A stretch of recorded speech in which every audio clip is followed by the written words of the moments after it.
If you're a Miami sports fan, then there's only one store to go to, and that's Caneswear at Miami Fanwear in Davie. They're your one-stop shop for all your Inter Miami CFs, Canes, Dolphins, Panthers, and Marlins merchandise. They have hats, t-shirts, game day jerseys, and so much more. Located at 2511 South University Drive in Davie, and open 24/7 online at caneswear.com or intermiamiwear.com. Call them at 954-835-5597. Caneswear, the spot where Inter Miami and all Miami sports fans shop. For over 16 years, EJDConstruction.com has provided South Florida residents quality craftsmanship, accurate project management, and exceptional service. That's why EJDConstruction.com is an A-rated member of Angie's List and the Better Business Bureau. When you're looking for the right custom home builder for additions or home remodeling, please call my friend Eric at 305-433-4843. That's 305-433-4843 for EJDConstruction.com. There's no need to drive around South Florida wasting valuable time looking for a new or certified pre-owned Acura. Go to the #1 volume sales dealership in the Southeast United States. Craig Zinn's Acura of Pembroke Pines. Purchase with pace and space in a dealership tailored to your needs. From home buying to providing that personal touch. Contact the 2020 Satisfaction Award winner Craig Zinn's Acura of Pembroke Pines. 888-776-5123. That's 888-776-5123. Or visit them at 15601 Pines Boulevard in Pembroke Pines.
And we are live. It is Tuesday, 8 p.m.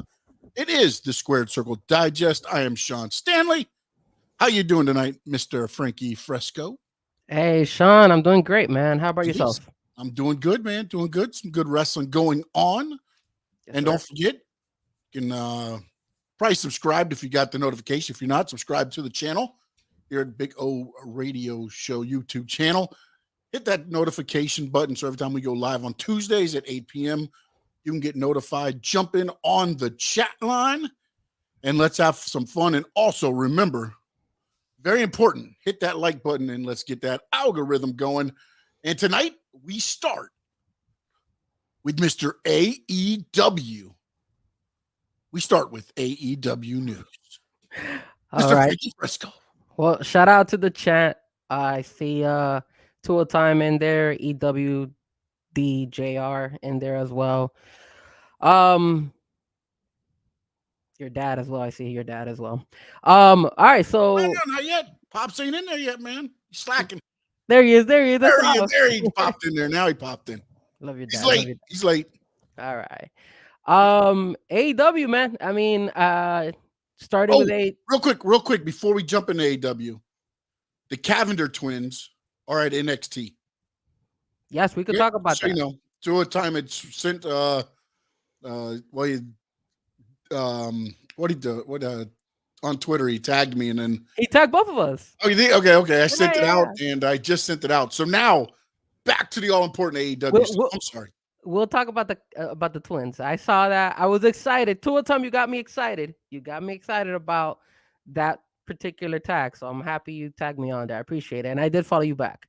All right, so AEW, there really isn't that much to talk about. First and foremost, we got a show coming up tomorrow where Tony Khan is gonna make an announcement, and of course Another one? that'd be the only thing he could do. The announcement is he's gonna go ahead and say what is gonna be the main event for that Collision show that starts in June. I believe it's June 17th, if I'm not mistaken. So there's a couple of names out there. Obviously the main one is Samoa Joe. So Samoa Joe versus CM Punk supposedly is the main event. They're gonna put that as the main event on Collision. Now I'm gonna build up to it. Well, The show CM Punk Samoa Joe. Here you go. hey man, they need to start with a bang, and I guess they got to go with Samoa Joe. But I do have I wrote down somebody who I was interested in possibly seeing him go up against, and it's because of Forbidden Door that's coming around the corner. I would like them to kind of spice it up and probably put Okada. Okada was supposedly the he was supposed to be the match that CM Punk was supposed to face back in last year's Forbidden Door. So, but unfortunately, CM Punk got hurt, and for that reason, they had to scrap that particular fight. That would be interesting. I think that would kind of be kind of like a one-off, especially since we're leading up to Forbidden Door. So I think that would be a little bit of a change up. I know a lot of people don't know who Okada is unless you've been watching New Japan Wrestling or you've been tuning into AEW for at least a year. Even then, though, you may not know. I mean, if you watch Forbidden Door, that's the one thing I hope they do is build up better this time as far as the New Japan competitors. And again, I get it. The hardcore AEW fans, your hardcore wrestling fans, they know who the wrestlers from New Japan are. But your casual wrestling fan does not understand that. Well, they don't get that. But they have to understand how important and how big they are in Japan. To them, it's just, hey, there's this Japanese wrestler going to fight, Bryan Danielson, or, going to fight, Kenny Omega. That's the way the casual wrestling fan looks at it. You've got to build it up. I loved the fact that all over social media was the Bryan Danielson challenge. Yeah. To Okada. I thought that was good. At least they're, and again, I get it. Maybe you can't give them TV time or whatever, but then you got a YouTube channel now that doesn't have dark or dark elevation. So why can't you shoot out a little 3-minute introduction on who? And I get it. Most people might know who Okada and some of these guys are, but for the ones that don't, why not throw that out there just to, hey, this is who this guy is. Then it builds them up to make them more important. And now it makes sense to the casual wrestling fan to tune in and see this match, because to most, your casual wrestling fans that don't know all this stuff, it's Bryan Danielson against a guy coming over from Japan. Well, I'm a little bit surprised that you say that, because I will say this. I was looking at Twitter, and, I follow a lot of people on Twitter when it comes to the wrestling. And I was reading the comments, and there was a lot of people in the comments that were saying, now, before I say this, I agree with you. I actually feel the same way. I think like a regular Joe Schmo who just tunes into wrestling don't know who he is. But there was a lot of people in the comments that were actually saying, yo, we actually know who Okada is. Whether you don't know or don't follow New Japan Wrestling or haven't seen AEW, if you don't know who Okada is, then you don't know wrestling, because that's how big his name is. And a lot of people have heard of him. So I was a little bit surprised that I did see comments on Twitter. You're going to have your comments of that. But listen, forever it was a lot of people said, I don't watch wrestling. I don't watch wrestling. What wrestling? What? And then you talk to them by themselves and they're like, oh, this guy and this guy and this guy. And you're like, okay. You know what I'm saying? You can sit there on Twitter and be tough and be like, oh, if you don't know who Okada is, you're not a real wrestling fan. Well, guess what, buddy? Not everybody sits there and follows New Japan Pro Wrestling. Not everybody sits there and follows AEW. Not everybody sits there and follows WWE. Not everybody. You have wrestling fans that might just go to indie shows. Yeah. You know what I'm saying? Like that's all they, that's what they can afford. Again, wrestling is, some of these wrestling shows are starting to price themselves out, man. I was looking at some of the prices on some of these shows. My God, man. You Yeah. got to take out a loan to take a family of 4. Well, I will say this. I think the reason why it would be at least kind of creative for them to put in Collision Okada is because what you could do is you could start the show with CM Punk. Obviously, he goes out, he starts talking to his crowd. It's in Chicago, right? It's gonna happen. It's similar to And like it's when Forbidden Door. Forbidden It's Door. 23rd, right? I don't remember. I would have to Google it. I think it's. Hold on, I got my phone right here. Hold on a minute. Well, while you look, Notebook right here. let me know. Let me know what date it is. But go ahead and keep going. I'll interrupt you once I. Okay. So, actually, I found it. Forbidden Door is June 25th. Okay, so June 25th. That's 8 days after. That's a Sunday after the first Collision. Oh, exactly. Yeah, but I would not have Okada wrestle.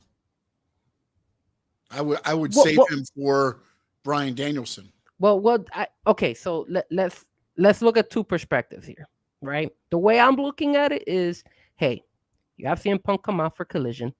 Okada comes out, kind of makes it all hyped up. Then CM Punk says something, etc., and then they do a one-off. So what does that mean? At the end of the Collision show, the main event would be Okada versus CM Punk. Now, you're going to get that pop because a lot of people are going to be tuning into Collision for the very first time. So a lot of people who don't know who Okada is going to learn who he is. So that's number one. Number two is, yes, I know he's the big star in New Japan Wrestling, but you could use this as a stepping stone to introduce him for Forbidden Door. And then what's going to happen is now you have people actually understand and know who the hell Forbidden Door Bryan Danielson is fighting, because they already announced that Bryan Danielson is fighting Okada. So I think that would help the Forbidden Door pay-per-view, and it would help the fans, educate them a little bit, the casual fan, of who Okada is. What do you think about that? The only reason I say no is CM Punk needs to win his first match back. So you're beating Okada a week before he faces Bryan Danielson? I think anybody who faces CM Punk is gonna lose to CM Punk no matter what. And then I don't see how you sell Forbidden Door then. It'll be a little bit the guy that just lost to CM Punk is taking on Bryan Danielson. But I don't think $99 next Sunday. Buy it. But I don't think Okada and Bryan Danielson is gonna be like the main event of that card.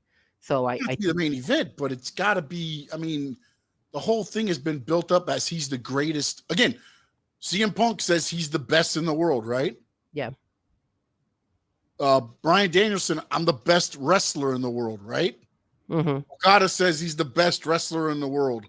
Now you just had the best in the world beat the best wrestler in the world before he versus the best wrestler in the world to get that title at Forbidden Door. That's a lot of best, by the way. But I mean, I don't think Punk wrestles. I don't. Really? You don't think he's gonna wrestle on that first show? Nope, I don't. I mean, if they don't want to use Okada, then do the Samoa Joe. Do the exact same thing. Bring out Samoa Joe, interrupt a CM Punk, and then at the end of the fight, don't push it to the following Collision show. See, what I think it happens is CM Punk opens. Yes, he opens the show. He does his spill on the mic, and then I think you have whatever you're going to do with them. If it's Samoa Joe, whoever his opponent's going to be, come out, kind of run them down. I make Samoa Joe the main event, and then you can get CM. Samoa Joe wins. He doesn't release the sleeper or whatever, and then Punk comes down. And if you want him to go at it then, and you build up a little bit, then you can do it that way. To me, I think it would be a waste to be like, hey, here you go. It's a one-off Okada CM Punk. Hey, here you go. It's CM Punk versus Samoa Joe. I get it. You're talking about the buzz, but I think there's other ways to do the buzz. It almost reminds me of the whole thing with Raw when Stone Cold picked up his ball and went home. Mm-hmm. Because all of a sudden he got a call and he said, hey, tomorrow night on Raw, Brock Lesnar's beating you in a King of the Ring qualifier match. And he goes, with no build? I'm coming off a pay-per-view match, and you're going to have Brock Lesnar beat me with no build? That don't make sense. And I feel like that's where this is going. And again, I get it. Wrestling industry changed. I understand that. But I still believe if you're going to do good business, it doesn't make sense to me, and this is only me, I'm talking for Sean Stanley, to give them, and I get it that AEW does a lot of that, and I understand They only do 4 pay-per-views a year. So you're going to have to give them some stuff for free on TV. I get that. Yeah. But if that's going to be your big, CM Punk first feud, I believe the first time they get into it should be at a pay-per-view. It's not a bad idea. You have the All-In pay-per-view coming up. When is that one? It's August, right? That's in August. Yeah. That's the one in England. Is there one in July though? Is there one in July or no? It's Forbidden Door in June, and then All In July. No, all in August, and then All Out right after. I believe so. I believe that's the way it is. So I mean, again, you build it up for a couple of weeks, and then they do it at the All In pay-per-view. Now you've got CM Punk against Samoa Joe at the pay-per-view. Yeah, you can do that at the All In. I don't know if they're considering that a pay-per-view. I'm sorry. Let me rephrase that. At the All In in England. Yeah, I mean, I see Tool Time. He says that possibly CM Punk is not in ring shape. He looked good though on the photos that I've seen. I mean, again, he stays in good shape, and you can stay in good shape. But there is a thing called ring shape, and I get it. Everybody will be like, "Oh, what ring?" I look at some of these guys and they don't look like. But when you're getting bumped around and you got to keep your breath and you're trying to catch your breath, you build up. I mean, some of these big guys, they build that up. But also, CM Punk has been around enough, and most of the guys on that roster that he'd probably be against are smart enough to where they can go rest, and have a good, decent match and still make him look good. But I just think it's going to be, you introduce him. If you want to do something and have him interfere with Samoa Joe, that would be, to me, would be the best way to do it. I just don't know that you just say, ladies and gentlemen, here's CM Punk's first match. And again, Tony Khan and them probably do exact opposite, because that seems to be the way they go, because to them, the way I'm talking about is the WWE way. And they do everything exact opposite of that. So more than likely, you are probably correct, Frankie. They probably will serve up CM Punk in the first Collision, just hoping that they get ratings. Well, we'll find out, because definitely Tony Khan is going to make that announcement what's going to be the main event. So we're going to find out tomorrow for sure if he's going to be wrestling or not. Because I don't see CM Punk wrestling on the first show if it isn't the main event show, the main event of the card. So we'll find out. I think obviously we both have a difference of opinion. I think he, like you said, he should open the show, give a spiel, talk, and then Samoa interrupts him, which is most likely going to be Samoa Joe, and then at the end of the show, that's the main event. But I could be wrong now, because remember, if Tony Khan does make the announcement tomorrow, who's going to be the main event, then it just rules out the whole, Samoa Joe coming in kind of like, now more than I think about it, if you're making the announcement, it's got to be CM Punk, right? Well, the thing is that and this is the other thing we were going to talk about tonight, was the ticket sales. The ticket sales, at least in Chicago, are starting to do well, but they're struggling in Canada. And the problem with the whole situation is Collision is it's funny the way they're rolling this program, because they're promoting it in Canada, these events, but they don't even have a television listing of if they're going to even show this program in Canada. And I think that's a huge mess up, because, dude, like, when you're going to go to a show, and remember, you and me, we went to that Sunday Stunner. So we both have a difference of opinion. I had always the idea that house shows were going to be fun and you're going to be able to see it. I was very disappointed with that house show that we went to. And FY, I know we're going to talk later about WWE, but you saw what's coming in Coral Gables, right? Did you see that? Yes. We got to make it happen, Sean. We got to make it happen. Can we? I will make that one happen more than I'll make the AEW one happen. I mean, that was close to my house, so it's not that far. And you know me, I'm not a big fan of house shows, but I'm willing to go, but I'm not gonna like sit in like close up. I'm just trying to get the cheapest seats just to go and watch it. That's the way I'm looking at those house shows. But how are you not gonna go ahead and show the Canadian audience and be like, look, we're gonna go ahead and we have this show and it's going to be televised and it's going to be shown at this particular channel, et cetera, et cetera. They haven't even done that. So it's like it looks like they haven't planned this really well at all, and it's hurting their numbers. Like right now, the only US is the only one that's is on TNT. It's still to be determined, to be announced for UK and Europe. How can you do that? And AEW is not they're kind of a big wrestling organization. So why in the world would you not coordinate this correctly? It makes sense because are they on TSN? Like with Dynamite, is Dynamite on TSN? TBS? No, there's a TSN in Europe. No, in Canada.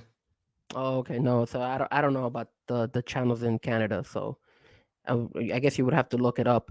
But I just think it's kind of like shocking that they don't have even a television channel for them to show them. TSN. So, and I believe that's what Raw's on.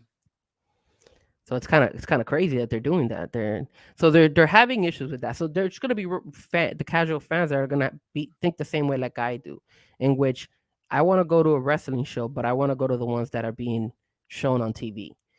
I like those more than a house show. So if they're showing it on they're showing it on in the United States, but they're not even showing it in Canada. So a lot of them might be like, damn, we can't even see ourselves on TV. We can't even see ourselves, all that stuff. I like that because I do that. I am the type of person that if I go to a show, look at when I took the sign and all that stuff. Yeah, I agree with that. But like, to me, I prefer the house shows because you get to see the talent longer.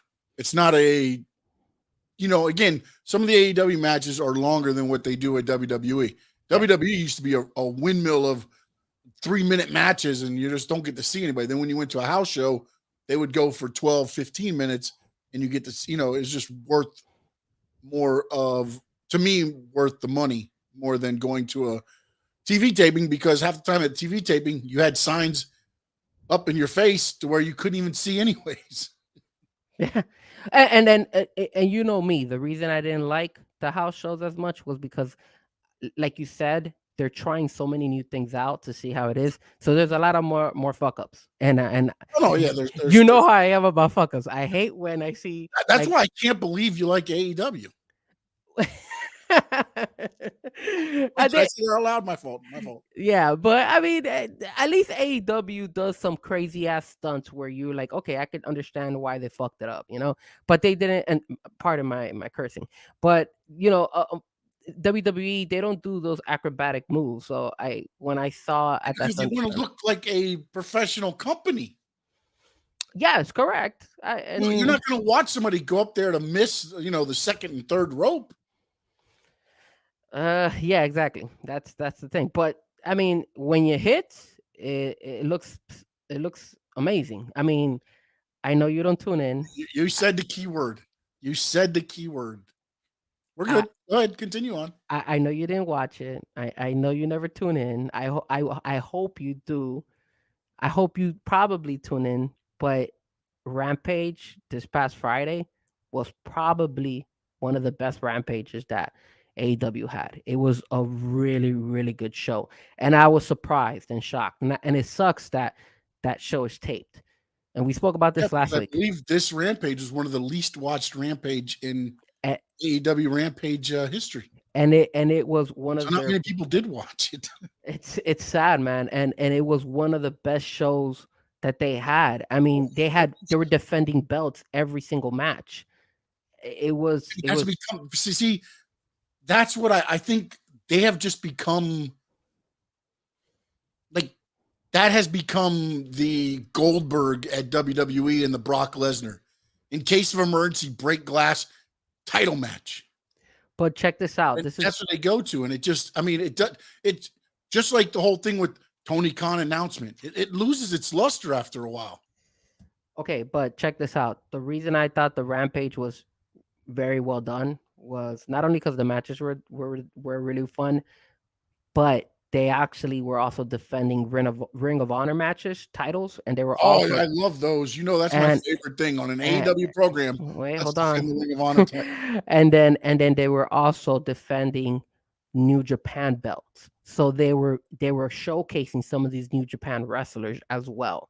So that's one of the reasons why I actually liked it, because they were actually putting some thought into this and said, "Wait, hold on a second. Let me show you a little bit of these New Japan." Like this guy fought Shibata fought against Lee Moriarty. That was the main event. That was a great fight. And also this guy Zack Saber, Saber, he yeah. he fought against Action Andretti. So they showcased Saber, and Saber's really good. So you got these guys that you people don't know about them, and they used it, and that's why I liked it. But I kind of sidestepped here. So just to quickly go back to the ticket sales, obviously they got the Chicago deal. That one's not doing so bad because obviously CM Punk's debut. But then you got two shows in Ontario, Canada. Those are supposed to do pretty well because Kenny Omega and Chris Jericho.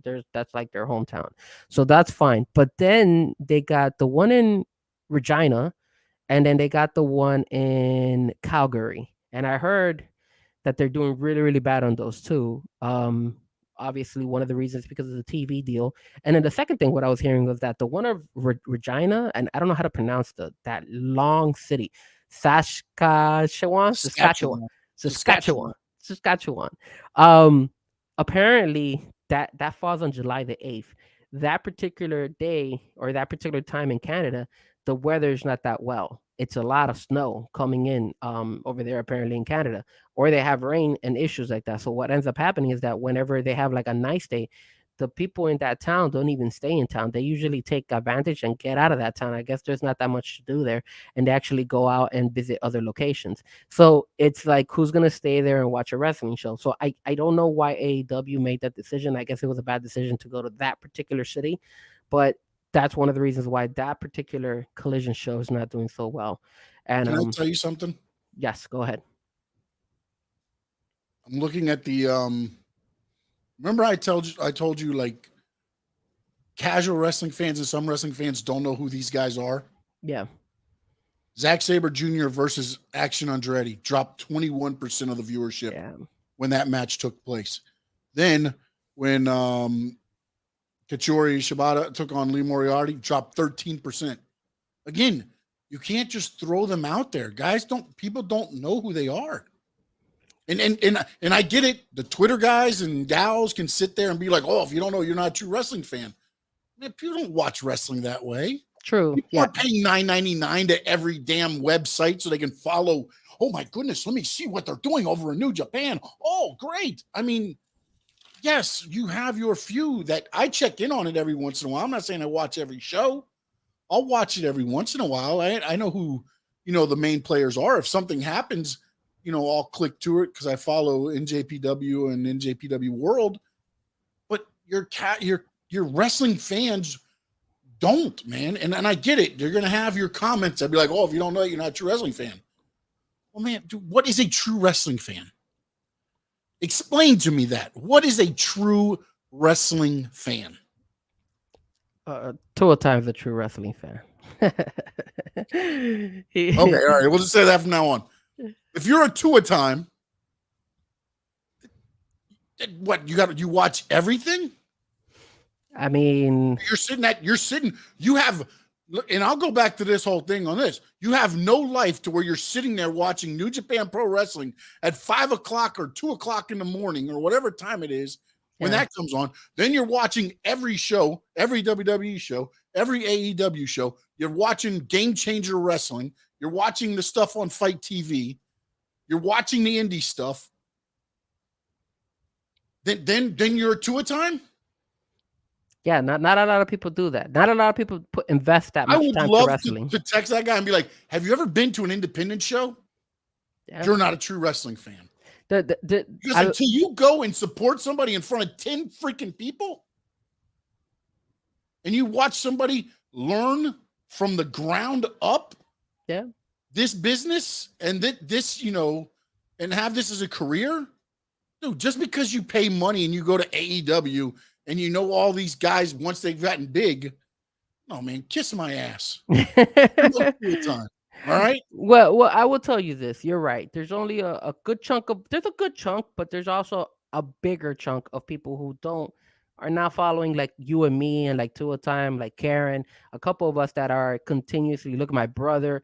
A lot of us that just basically focus on, hey, let me look into WWE, let me look at AEW, let me look at Ring of Honor, let me look at New Japan. So, and that's the difference. But I mean, I get it. It is what it is.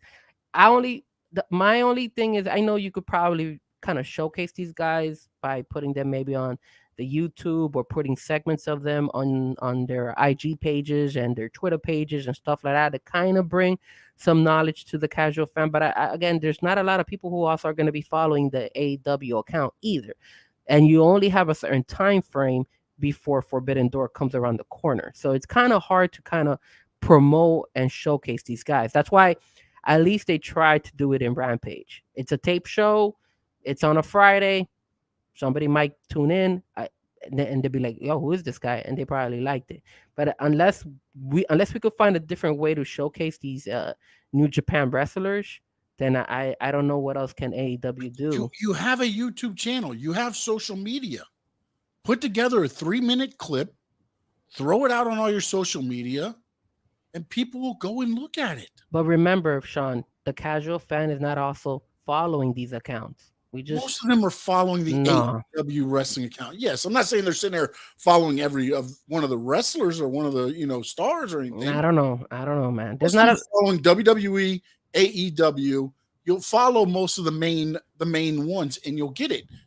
But you got to do something more than just say, hey, because Frankie, if they're not following the account, they're probably not watching Dynamite either. I wouldn't say that. They're probably not watching. I can tell you now, they're probably not watching Rampage, just looking at the numbers. Look at this.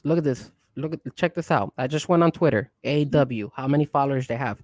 925,000 followers. So when they break over 1.2 or whatever when Shane Punk was there, they don't even have enough. Those are people who are just tuning into the show because they hear it on TV and everything. So that I'm not saying that you're wrong, but I'm also giving you a different perspective of letting you know that not only just because you watch AEW does not mean you're following AEW's Twitter account. No, it doesn't. Also doesn't mean that whoever's following that is watching the show either. Correct. So then that's why.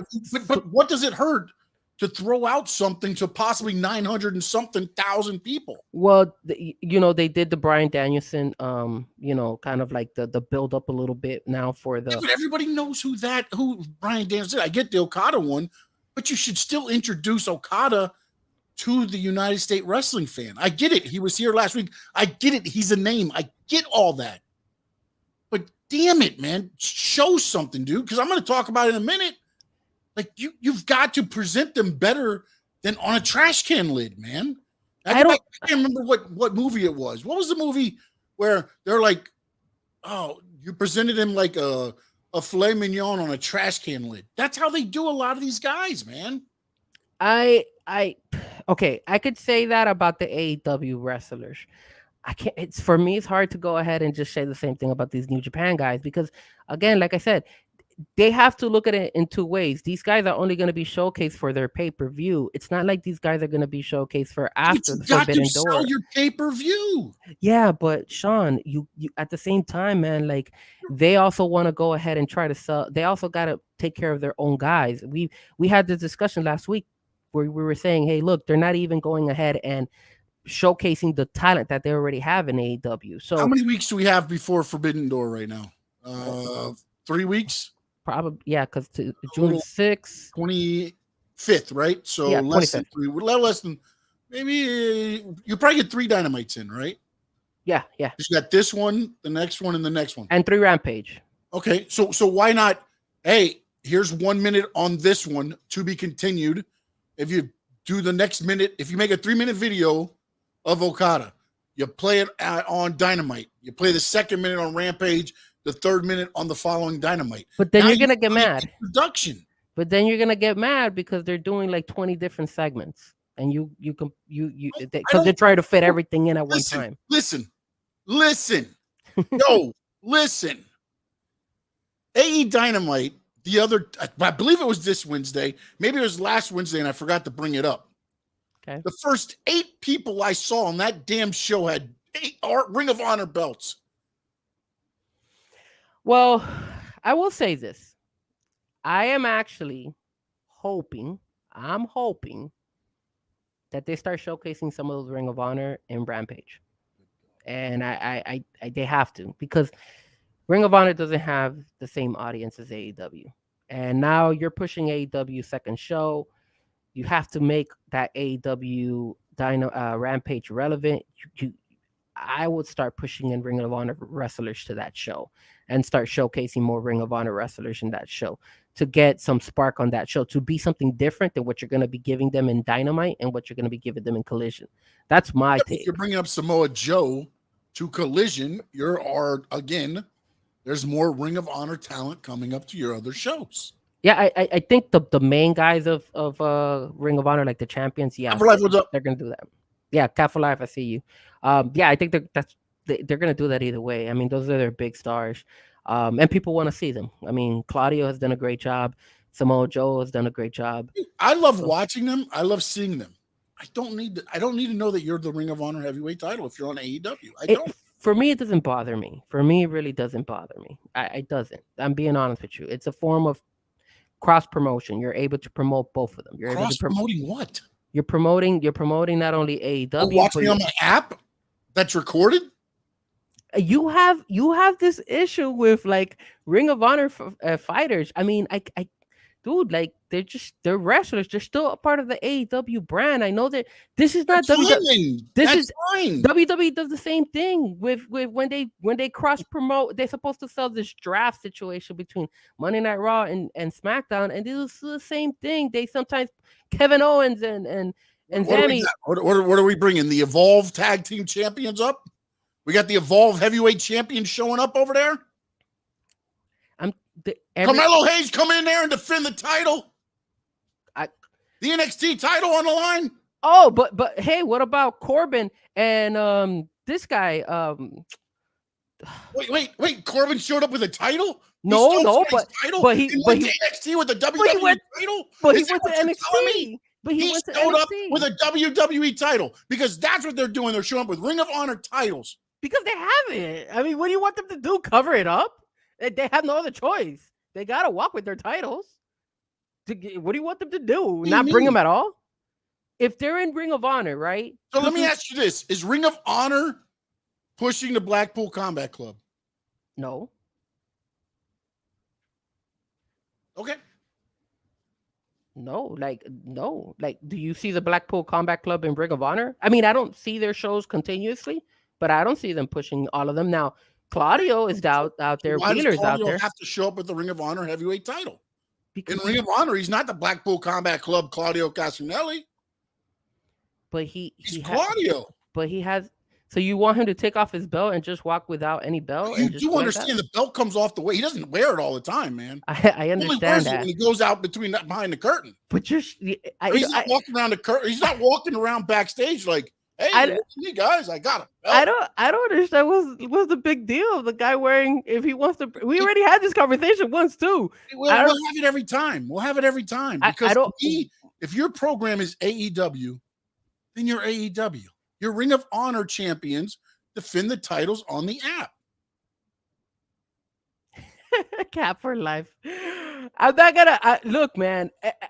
I just don't understand what's the big deal. Like, if you're gonna be this picky with AEW and Ring of Honor, then I mean, I hope you bring that same energy when it comes to the WWE side, because they do the same thing. Why are they bringing Corbin to NXT? He has no business going over there. But he's not going there with the belt, though. You're not. That's what you're not. Okay, so Zammy and KO make their way over to SmackDown, but they got drafted on Monday Night Raw. Okay, but it's Raw and SmackDown. That's like going Dynamite and Rampage. Technically they have kind of educated us in the way of like, yo, we got to look at them as two different brands. That's kind of like the way. Even Triple H came out saying, hey, look, aren't they the unified tag team champions? So they have the Raw and SmackDown tag team titles. But Triple H said that the draft was going to separate the roster and people were going to stay in their supposedly show. So hey, if I'm in SmackDown, and I'm in Raw. I was arguing they need to break up the titles because they need titles in both brands. What did you say? That they weren't going to break them up at all. They weren't going to break them up because what were they going to do? They were going to use both. They were going to use both of them in both shows. But again, that's they what I'm don't telling you. change, dude. They do not change the title.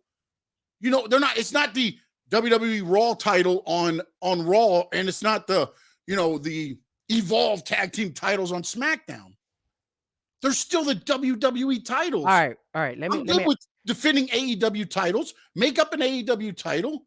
Call it the AEW ROH heavyweight title, and then bring it out.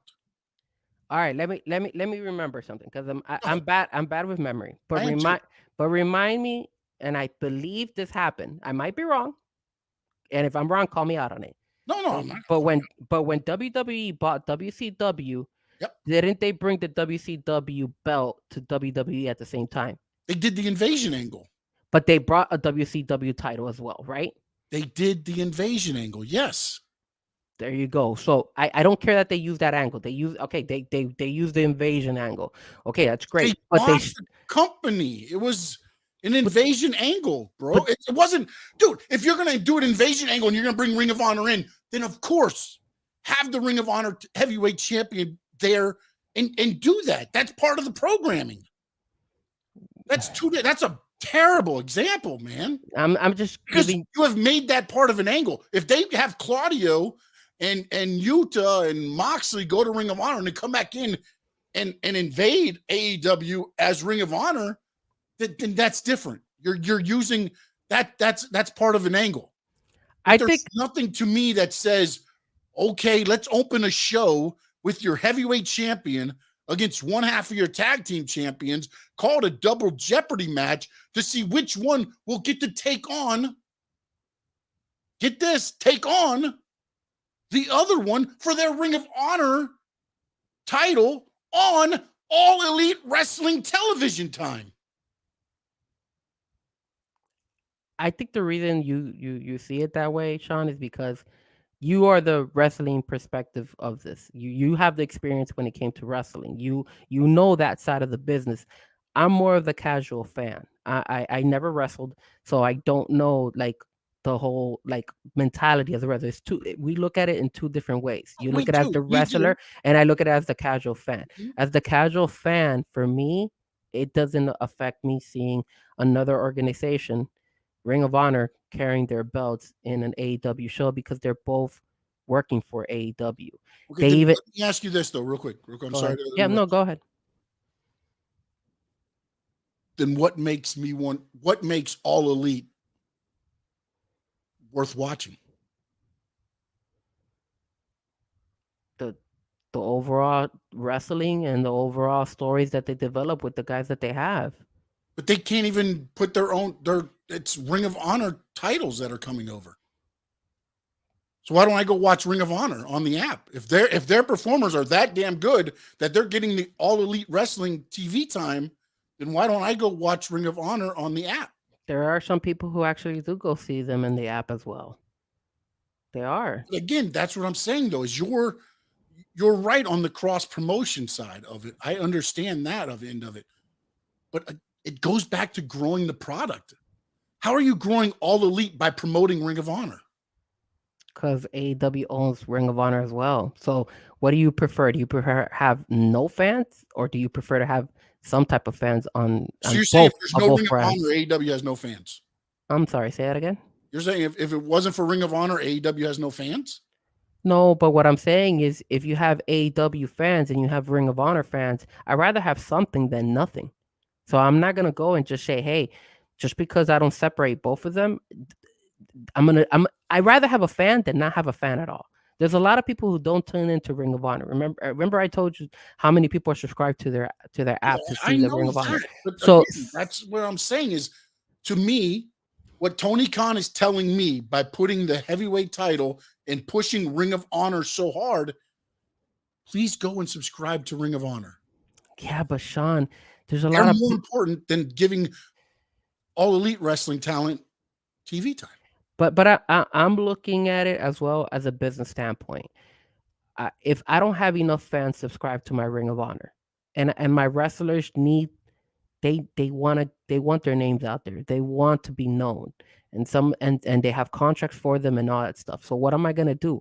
I have to be able to satisfy not only the wrestler, but I also have to try to gain as much as I can from Again, that organization. So what I'm gonna do is, what do I rather do? Stick them at Ring of Honor and 100,000 people just watch them, or am I gonna go ahead and stick them into AEW once in a while, and at least showcase them and be able to say, hey, look at Claudio. Because then not only that, you probably might get some of these fans who are actually gonna go ahead and say, hey, hold on a second. Let me check out Ring of Honor as well, and maybe they could gain some more subscribers. So I'm looking at it as a business standpoint. I know it doesn't make sense. I know it in the wrestling world. It doesn't make sense. You're right. no, the I thing under, is, it I does understand make separating sense. both The of problem them. is it's not making dollars for AEW. That's the problem. It makes sense to market it. It doesn't make dollars. Well, I wouldn't say that. You want to know why? You want to know why, I did Sean? not say that. I'm they're making some type of money, and I'm not gonna lie to you. If you're not promoting Ring of Honor in AEW and some of these wrestlers, then you're not going to tune into even the Ring of Honor pay-per-view. Sometimes I don't even know when the Ring of Honor pay-per-views are going on. And the only way I know that there's a Ring of Honor pay-per-view going on is because they're actually promoting it on the A Dynamite show. And I'm pretty sure they're going to do the same thing with Collision. So I get there. I get his idea. He's a business person. He's trying his best to satisfy the wrestlers, the actual AEW brand. Look at it in this way. Yes, I know he bought Ring of Honor and he brought AEW. Yes, he sold it to us saying, hey, I'm going to split both of them and we're going to have Ring of Honor by itself and we're going to grow Ring of Honor and then we're going to have AEW. It hasn't worked. So what's his next best thing to do? I'm going to showcase both of them. Is it the right thing to do? For some people it is, for some people it isn't. And I get the mentality. I get the idea.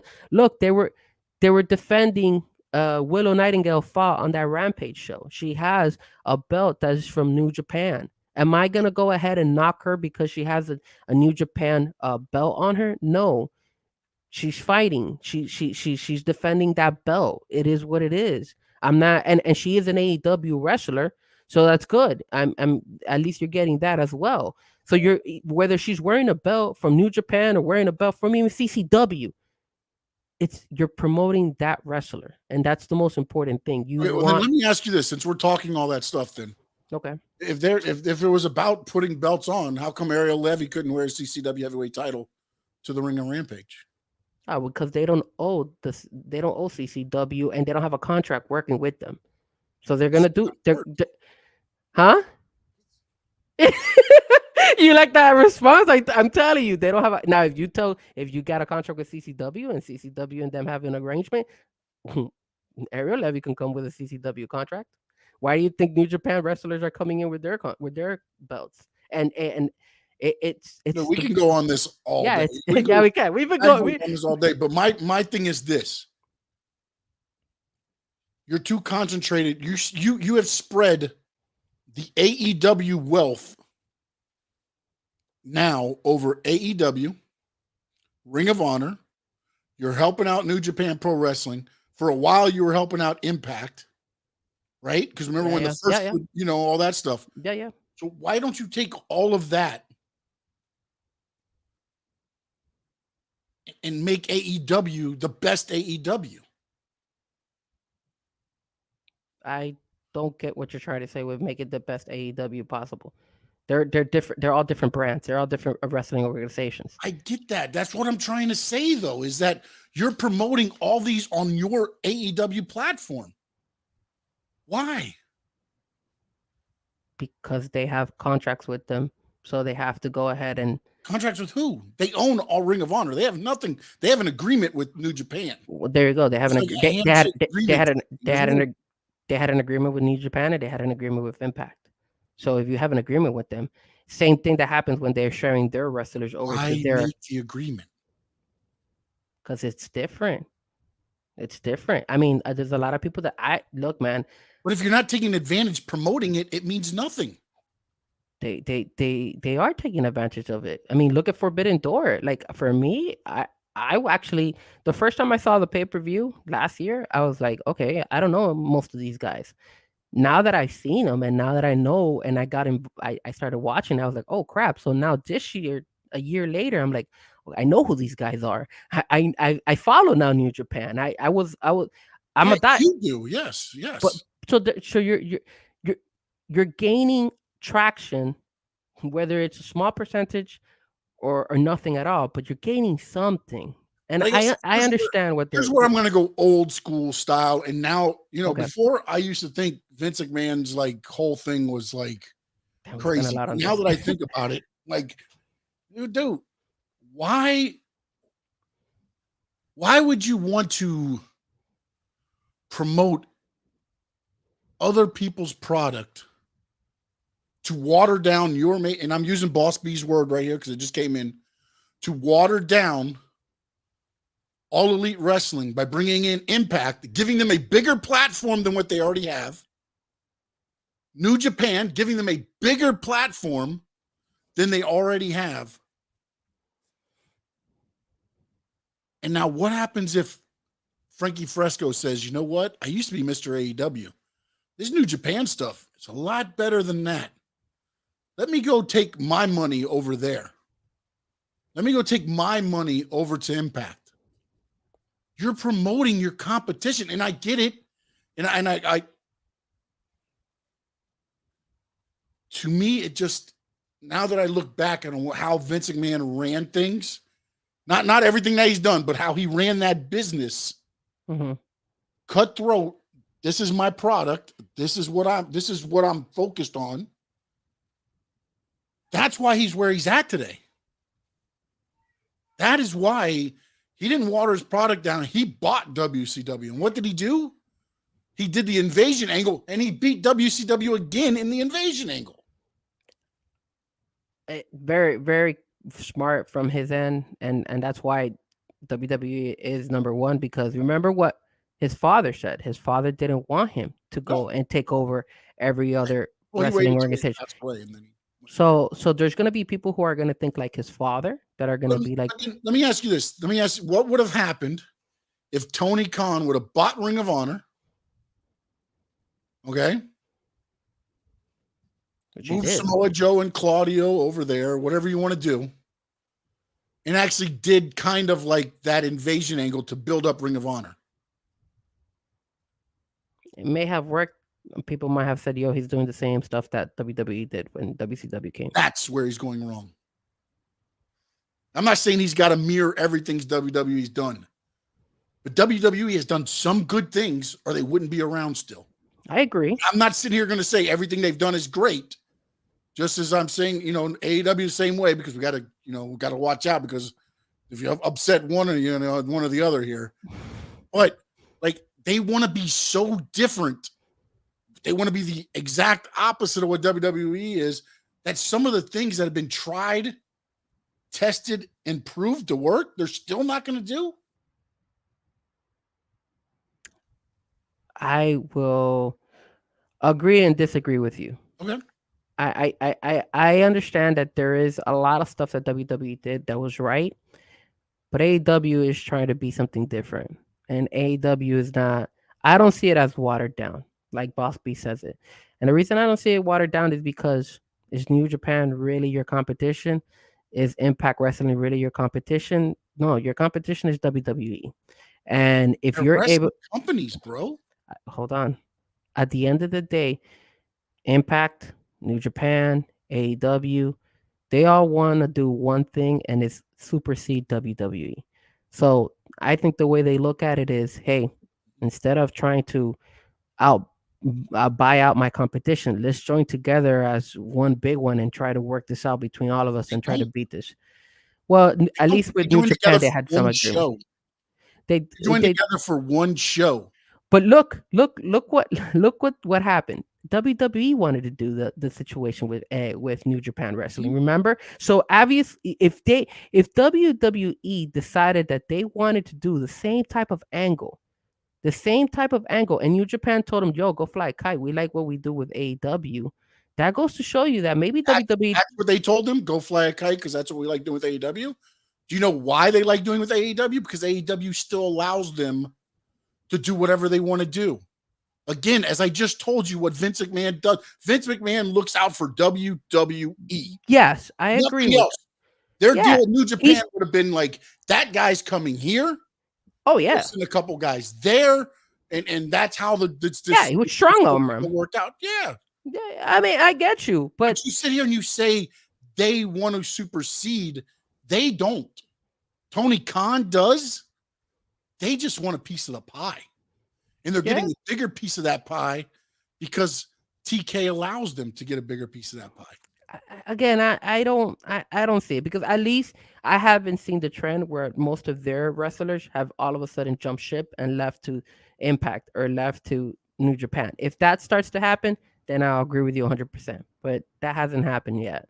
Let me ask you this. Okada, right? Against Bryan Danielson. Who's winning that match? For me, Bryan Danielson should win it. Because you're AEW. Yeah. New Japan's probably going to think Okada should win this match. Now, let me ask you something. Remember a couple minutes, 2 seconds ago, I said to you, we haven't seen any AEW jump ship over to New Japan. Have we seen New Japan wrestlers jump ship to AEW? Yeah, Jay White. And Takeshita. Yeah, I know Takeshita. Yeah, sorry. So you could look at it as like, maybe why did those guys jump from New Japan and decided to come to AEW? Probably because they realized, hey, hold on a second. Maybe I need a change. Maybe I could get bigger in the States. Because remember, all these wrestlers are also going to be looking at they don't want to stay for the rest of their lives in AEW. They probably want to get to AEW, to WWE. Why doesn't TK meet with New Japan, meet with all these guys and be like, hey, look, separated, we're not going to beat the guys in Connecticut. No. We're not beating them separated. Let's come together, make one big-ass super federation, and it's under this banner. You still can run your shows here. You still can run your shows here. But it's under this banner that we run the TV and stuff. We don't know if maybe he did propose that. Maybe he didn't. It doesn't. Typically, you would probably say to yourself, I can go back to saying he proposed it, and they said, "No, we're good with our slice. We'll show up. We'll show up one pay-per-view a year. We'll send you some guys. You'll steal some guys from us, and we'll continue doing what we do here." Maybe that works for Tony Khan. We don't know. Maybe it does work for him. I'm just saying, I get your perspective, and I get the cutthroat of WWE and all that stuff. I mean, that's why they're number one. But I also am going to go ahead and say they're number one because, I mean, Vince McMahon made it a priority to get rid of the whole business. Tony Khan doesn't look like that. Not everybody's going to be that cutthroat. Vince McMahon's father wasn't like that. Vince McMahon's father wanted actually. Territories for a totally different time then. But totally different time frame in wrestling because you couldn't control TV the way you can these days. You didn't have those channels. Everything was pretty much local. Look, man, I get the cutthroat. I get the fact that sometimes you have to, be shady to do certain things, but you never know how things work behind the scenes. Look at that golf. the Saudis and the PGA, they were competing with one another, and then what happened? They decided to unite. So in the long run, this is not at the time that we're living right now. We don't know if maybe in the long run AEW grows and gets bigger and bigger, and then they say, okay, it's time for us to take over. Let's buy them out or something. So we can't just it's not set in stone, is what I'm trying to tell you. No, nothing's set in stone. But is this game plan working right now for AEW? You got to give it time, man. I know we don't have patience. I know we want AEW to develop to be like really, really great because it's always good to have fun competition between two wrestling organizations and probably even more. But you got to give it time. I mean, WWE is a beast. WWE is a beast, man. And it's not, if you want to take down the beast, it's going to take a while before you can take the beast. Shouldn't be losing ratings, is what I'm saying. They stayed in that 800, 900 mark. Let's keep it real. That's what they average. Even their Twitter account says it. So. All right, but I think we've exhausted this topic already. So, any other thing I want to say about AEW? Pretty much nothing else. I think I covered everything. Just We'll see what the announcement is. Dynamite show was a good show as well. I thought the Chris Jericho Saraya fight against Britt Baker and Adam Cole delivered. I thought it was a really good fight. They did way better in that Dynamite show than what they did in the pay-per-view. That's just all I gotta say. But besides that, I don't know. Do you have anything else? Anything you wanna talk about in reference to the AEW side? Ryback, Goldberg, maybe they'll come. I don't know. Hopefully. Manny Rose, maybe bring her over too. Yeah. I mean, yeah, sure. Okay. Everybody thought she was the one that attacked on NXT. It was like, oh, Manny Rose is back. Oh, it's Davenport. Never mind. My bad. But yeah, man, good talk about the AEW, man. Let's jump to the WWE, the big boss, the big brand, right? Not the big brand, not the big boss. The cutthroat company. No, but what I'm saying, dude, it's about worrying about your product, though. To me, it's that's the thing. It's like you're sending so many signals that, hey, here's Impact, hey, here's New Japan, hey, here's Ring of Honor, and also here's our guys. Here's AEW. Here's AEW. Okay, your champion saying there ain't no more competition, right? Yeah, he's leaving soon, right? Because there ain't no competition left for him. That's just him being himself. 100%. First off, congratulations. Should have said it last week. I forgot about it. Alexa Bliss is pregnant with child. Ryan Cabrera and her, congratulations to them. So now she's out a little bit longer, and we'll see how that goes. And then also, there's an Asuka jinx. Really? What kind of jinx? There's an Asuka jinx. Asuka teamed up with, who was it? With Lacey Evans, or no, feuded with Lacey Evans, I believe. Okay. She had child. Oh. She teamed up with Alexa. She has a child. And she also feuded with Carmella. And Carmella now has child. Wow. So, and then Bianca Belair, I don't know if you saw her. She replied to the jinx as a Montez Ford. Oh, she definitely wants to have a baby as well. You could tell. If she's saying that, she wants a kid. I thought it was funny, man, because now there's the Asuka jinx out there. And we'll see how that goes. It's good. The heavyweight title defended on Raw last night for the first time since November 2021. How about them apples, buddy? How about that? Seth Rollins took on Damian Priest, and you know what? It was a pretty damn good match, man. The only thing I didn't like is that they kind of hinted with Damian Priest looking out there like, why are you out here? Dude, don't do it, WWE. Don't do it. Do not do it. Do not mess up the Judgment Day.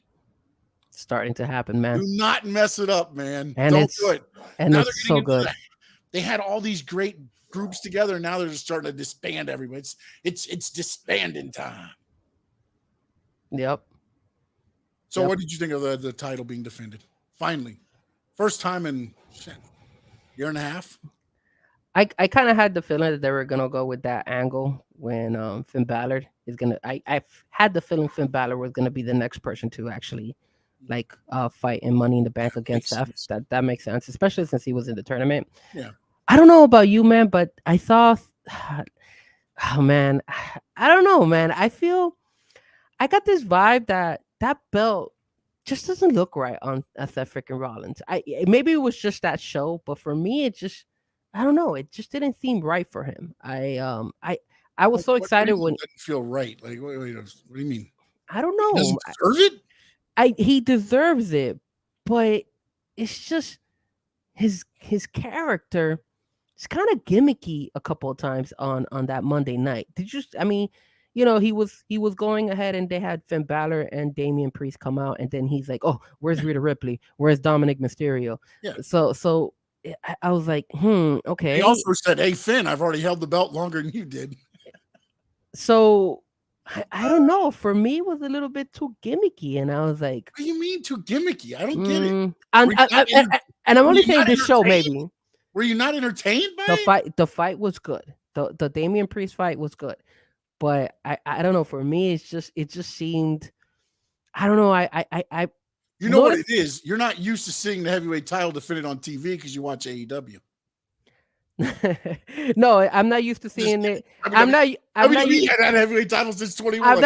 I'm not used to seeing that WWE be defended on TV because Roman Reigns never defends it on regular TV. Buddy. That's right. That's the reason why. It's 2021 November. I don't get too gimmicky though.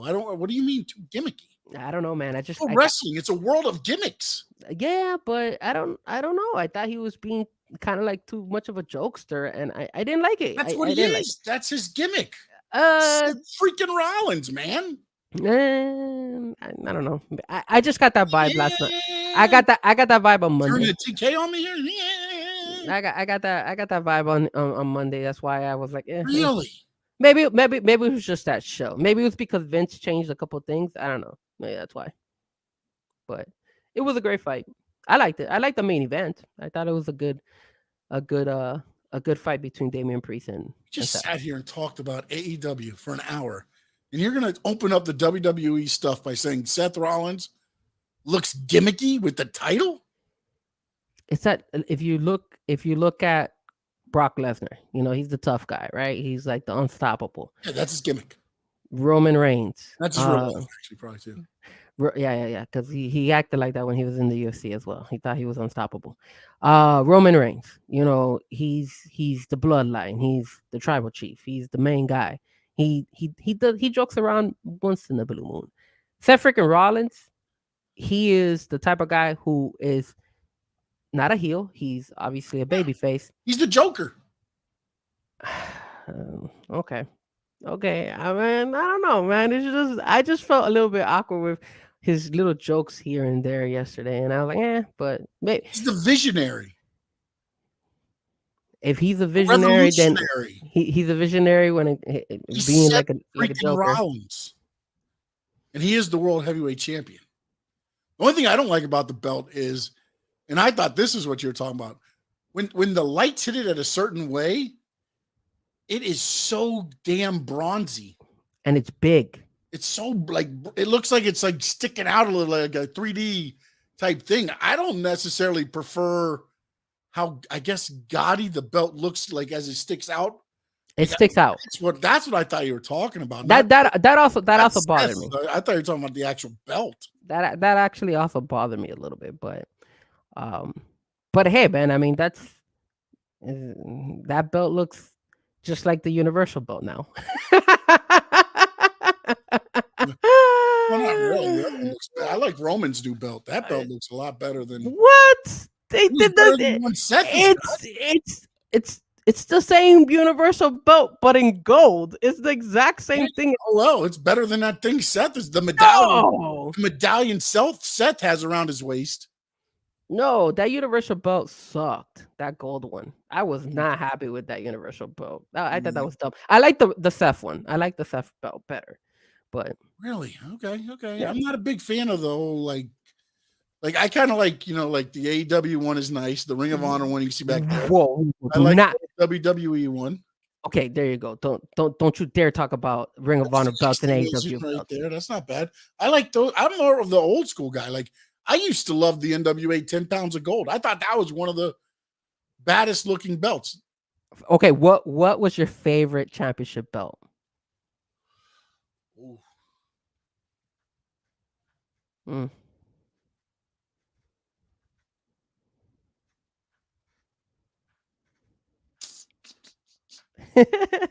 I like the Shawn Michaels Intercontinental title because he took it was the first time that I saw the actual well, actually Pedro Morales had the green one, but the belt was actually white when he won the Intercontinental title. It was basically the same Intercontinental title, but they took the black belt and put white on it.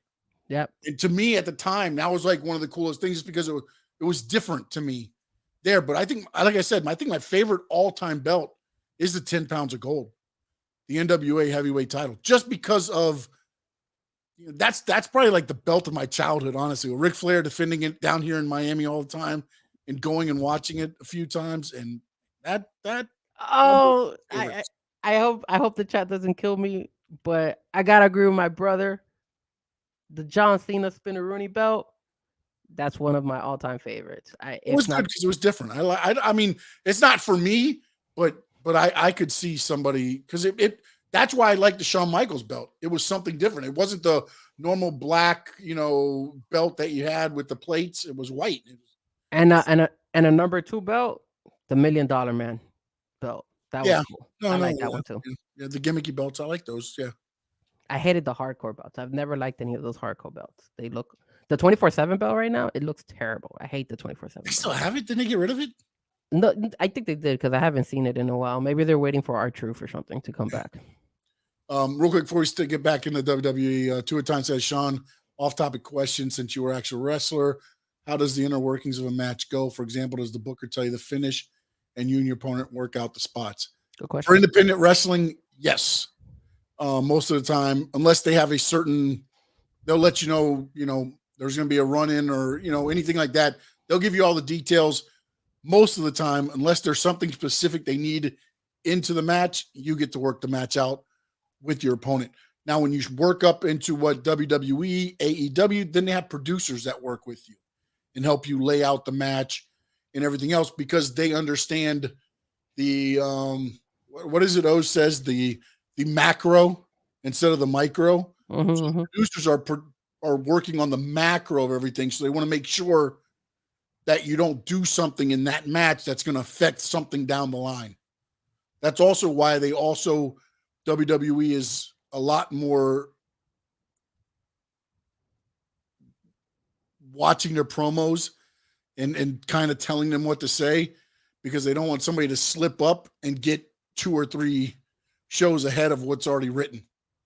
That's kind of where it goes there. But for the most part, you get, and then also when you're in WWE, house shows, if you go to a house show, most of the time, you'll be able to tell what feuds are coming up because they'll start working the guys against each other. Maybe not one-on-one. You might get, Imperium against Kevin Owens, Sami Zayn, and Cody Rhodes because down the line, Cody Rhodes is going to fight Gunther and Imperium's going to fight, or vice versa, maybe KO, but it allows them to work together to where they get to know each other and their moves so then when they get on TV, it's just second nature. They see the guy go to do something and they know, okay, this is coming up.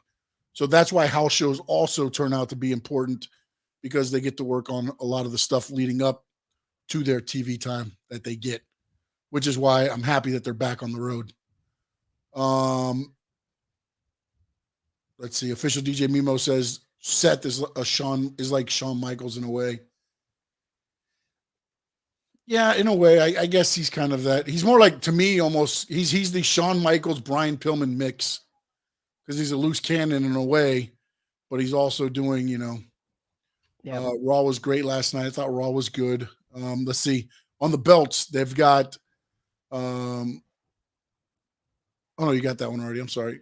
Well, DJ Remo said, for me, the Undisputed Championship belt and the John Cena one. So there you go. If you got any other belts that were your favorites, go ahead and throw them in there. One of the other things I want to talk about was last night on Raw, you saw a different Matt Riddle start coming into fruition. Kind of snapped on Imperium through Kaiser. I think Kaiser went over the boxes there, and then he locked the ankle lock on Vinci, and he kind of snapped.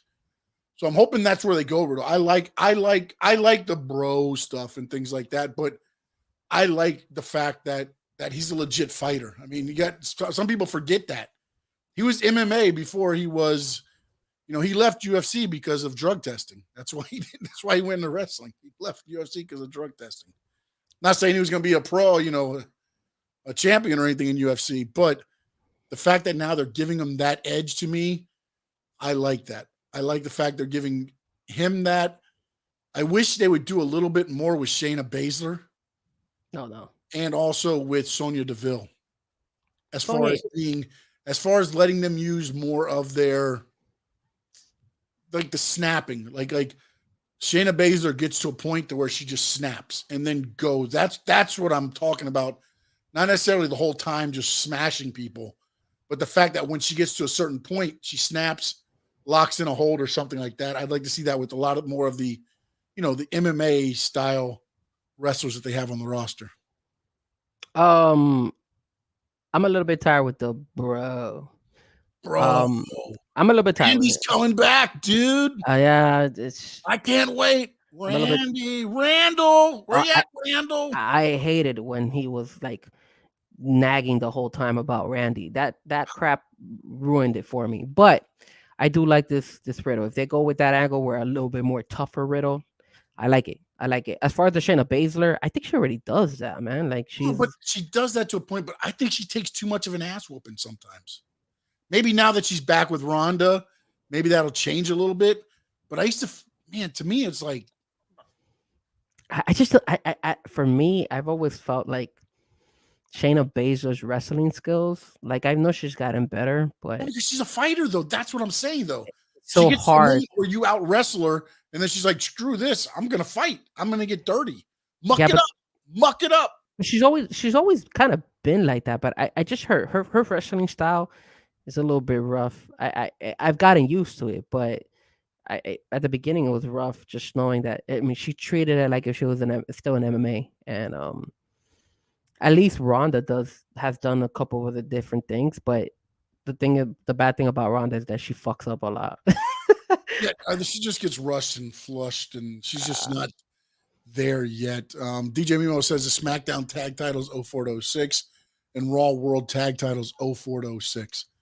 I'm gonna take your word for that, and because I'll take your word for that, smash that like button for us, as Nicholas pointed out, for the WWE. That's right, do it for the WWE. Oh my God. You know what? That angle that Knight is talking about, the Ken Shamrock snap, that was good. I like that. That Ken Shamrock snap. That was good. Yep. The smoking skull will always be my favorite. I did like, but again, that's when they made the belt more toward whoever was holding it.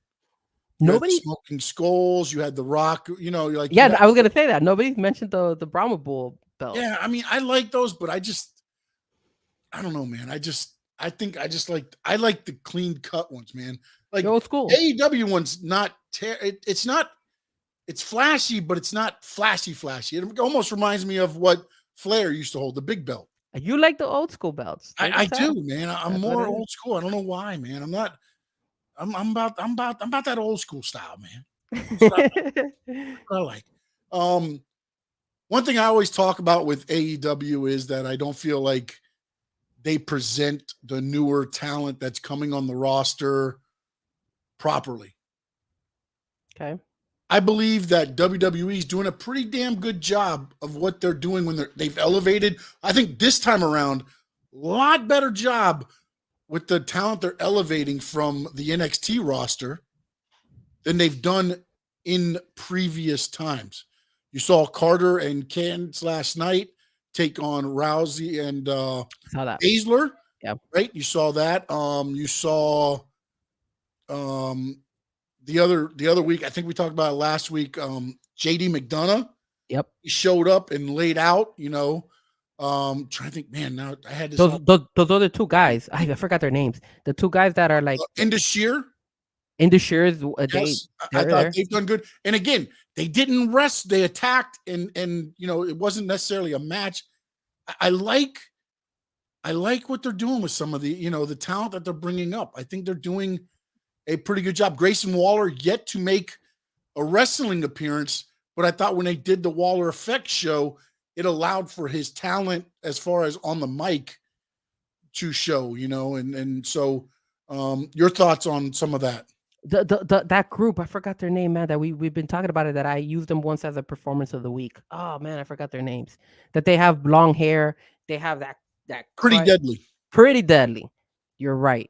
I agree with you. SmackDown. Yes, pretty deadly, man. I never saw them as much in NXT, but they're doing a great job. McDonald's a good one. I like the way that he's been going at it. Like being like beating down and hurting people and stuff like that. So that's cool. And then they spin them around with, you remember when when they were, I think it was Finn Balor who was on the top looking at him and all that stuff. So they did a way better job this time around than last time. And I did like the two girls that fought on Monday night against Shayna, even though they're really, really small. Jesus. Oh, they are. They're so small, man. But it's gonna be hard. Exciting, man. They're exciting. They got little things that they do. Their finish, I think, is probably one of the best double team finishes out of it, with the timing and everything that they do not to hurt somebody. That's pretty good. Yeah. Now that you said that about JD and Finn, JD replaces Damian Priest in Judgment Day? I hope not. Please. I was hoping they bring people in. I don't want anybody to go. Yeah, don't break it, man. How about the slap heard around the world? Your boy Condom. Look at him. Condom slap. Wow. Slap the world. Wow, somebody brought up Dominic Mysterio. Yeah, man. Condom did good. Wow. Amazing, though. He slapped Rhea. What do you? I love what they're doing with them. I love what kind of character he is? He's the what? You mentioned it's that a Weasley character.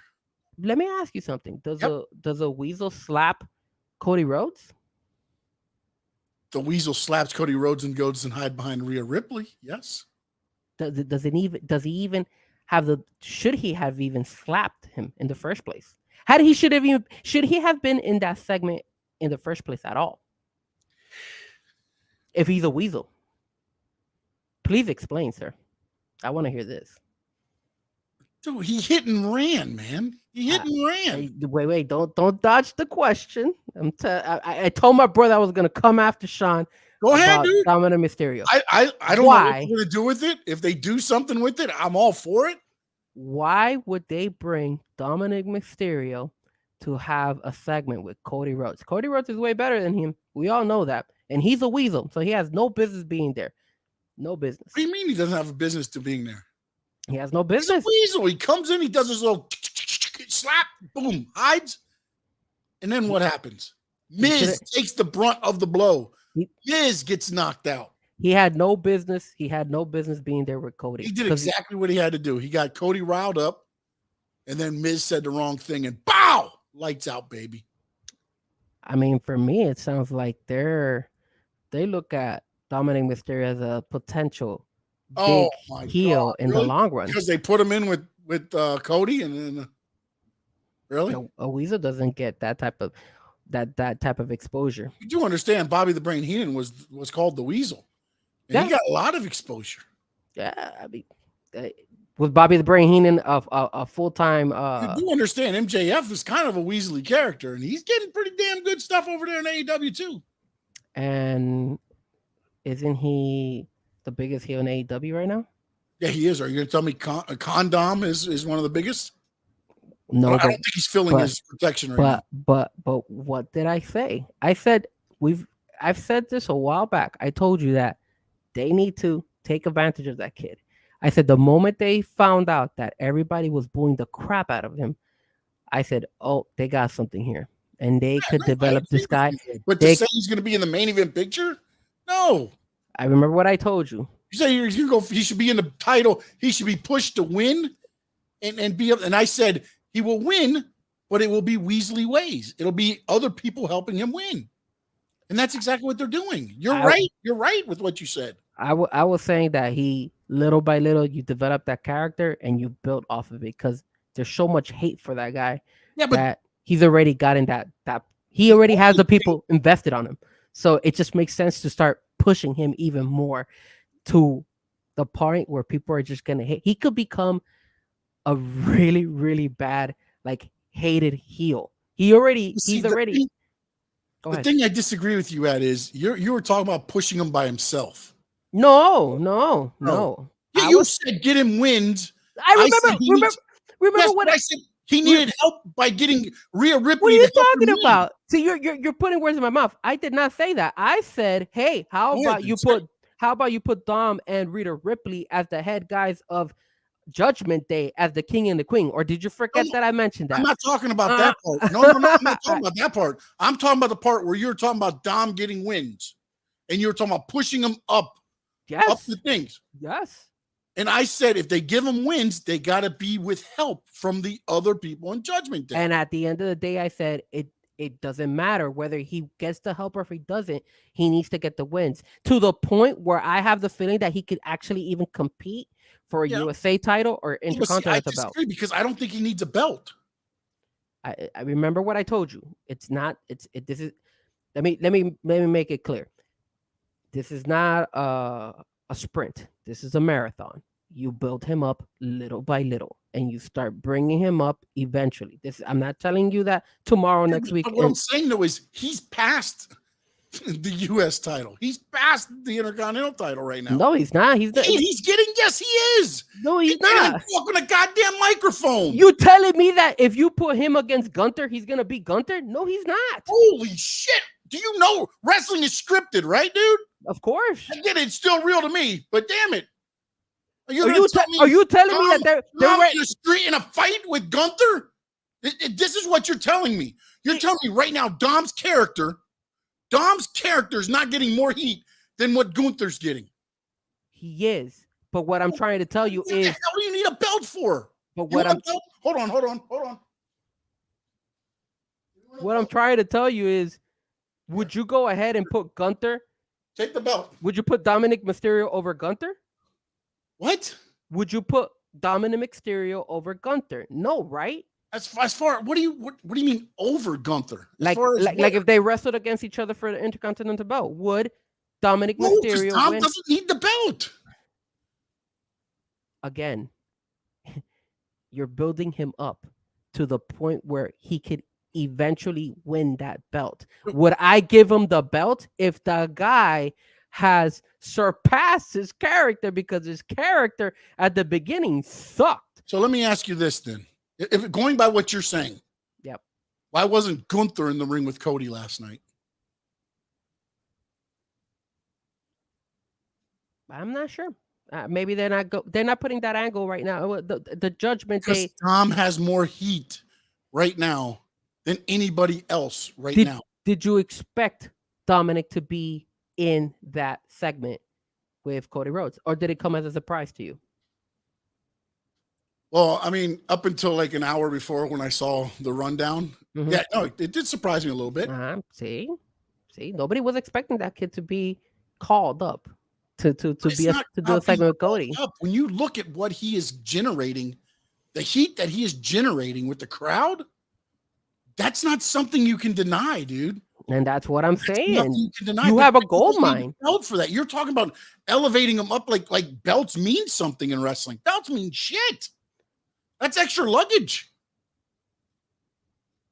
Okay, so then why do wrestlers eventually? Then you know what? Then just don't fight. Don't have any belts whatsoever, because they mean shit. They mean shit. Roman Reigns, get rid of those belts. Seth Rollins, why do you need that belt? Seth is a piece of shit. Don't worry about it. So let me ask you this: what has changed?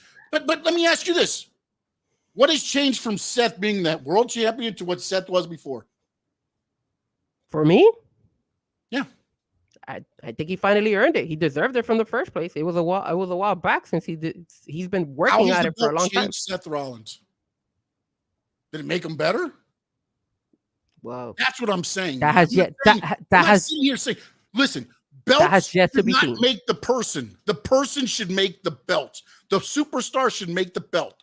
The belt should not make the superstar. And you don't Austin Theory is making the U.S. title better than anything it's been in a while. Gunther is making the Intercontinental title better than anything it's been in a while. I get that, but you also making it seem like, the angle, the actual way that they're using them is not making them, or is not a valid point for them to use. Before we wouldn't even see the Intercontinental belt be defended, or before we wouldn't even see the USA title be defended on Monday Night Raw. So because there's different factors. Because the belts were nothing. But look who held them. Because they weren't on the right people. Okay, hold on. So how long has Gunther had the Intercontinental belt? He's had it for over a year, right? Exact date here. He's had it over a year, in my opinion, because he's had it for a while. You're telling me from day one, Gunther belt means something? or has it actually gotten better recently compared to when he first won it? You tell me. Because for me, it means something now, recently. They've been using him well. They've been using him Because correctly. he has the belt on him. When he first got He the has belt, he has made the Intercontinental title a belt that they can put on a pay-per-view and make it mean something. when Gunther, yes, I understand that, but what I'm trying to tell you is they've scheduled him to defend it more often. They featured him more often with that Intercontinental belt. So it's not only the wrestler making the belt, which I agree with you, but there is the stories and the way they're utilizing him has been a lot better than But what they were doesn't that using go everything back before. to the performer that's wearing the belt? You're able to make something of the story. And I'm not saying that they didn't make a bad choice putting the belt on somebody maybe that didn't deserve it or anything like that, or maybe they didn't have a storyline for them, but that goes back on the performer as well. Yeah, it plays a factor, but I'm not only gonna go ahead and say, yo, the performer only makes the belt. Because I'm using the Gunther example. He's had the belt for a very long time. When he first got it, the first couple of months that he had it, it was like irrelevant. Like nobody, it was like, okay, he has a belt, great, he has the Intercontinental belt, have a nice day. Recently, the last couple of months is when you're like, okay, yo, that belt means big. That belt makes sense. He's made it better, but that's because not only him as a wrestler, but also they've utilized him correctly. He's now defending it. He's In being more 4 days, visualized. it'll be 1 year in 4 days. That's what I'm trying to say. So let's say, for example, the first 3 or 4 months that he had that belt, even the last 6, 7, 8 months, it was insignificant, in my opinion, that belt. And now this is the angle I'm trying to go with. Ever since Triple H took over, he made those belts more significant. And because I don't want to discredit the wrestler. The wrestlers that have it have also contributed, but Triple H has also put in his 2 cents in there to make those belts more relevant. That's the reason why as well. I'm not only going to give the credit to the wrestler, but I'm also going to give credit to Triple H. I feel that he's done a better job in showcasing those guys and making them and putting them in right situations for them to blossom, because there are great wrestlers. Both of them, Austin Theory and Gunther, are doing an amazing job with both belts. There's no denying it. But before then, those belts were crap, and probably was because Vince wasn't knowing how to use them correctly. And I know Bobby Lashley had the USA belt. That doesn't mean Bobby Lashley sucks or Bobby Lashley could not handle it.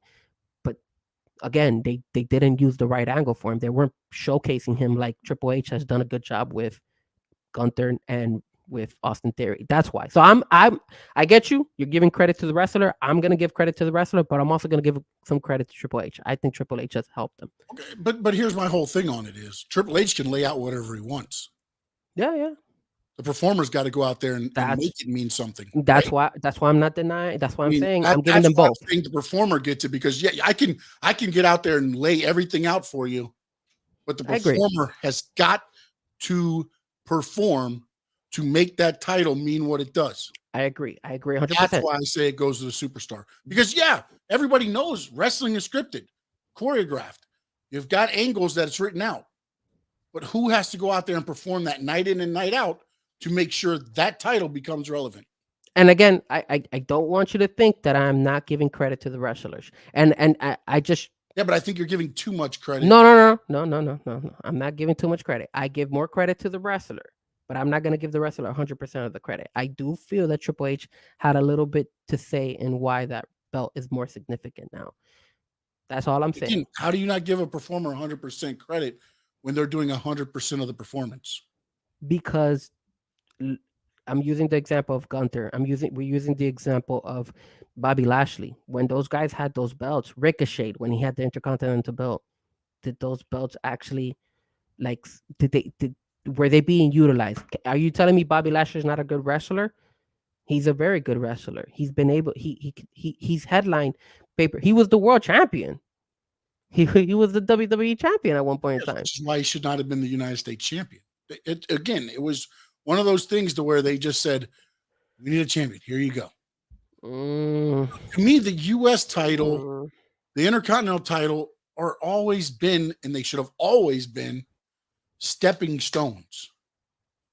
I agree. Remember back in the day Hulk Hogan, Ultimate Warrior, all your big guys that could go only 5 minutes, 10 minutes at a show were your heavyweight champions. Your intercontinental champions were Bret Hart, Shawn Michaels, all those guys that could go 30, 45 minutes because they put them on before the championship match went because they're the workers. Those were the worker titles. Do you understand? You know what I'm saying? So, like, to me, again, it goes back, again, writer's right. And again, the storyline's been laid out there. But if Gunther and Austin Theory go out there and lay an egg, those titles stay irrelevant.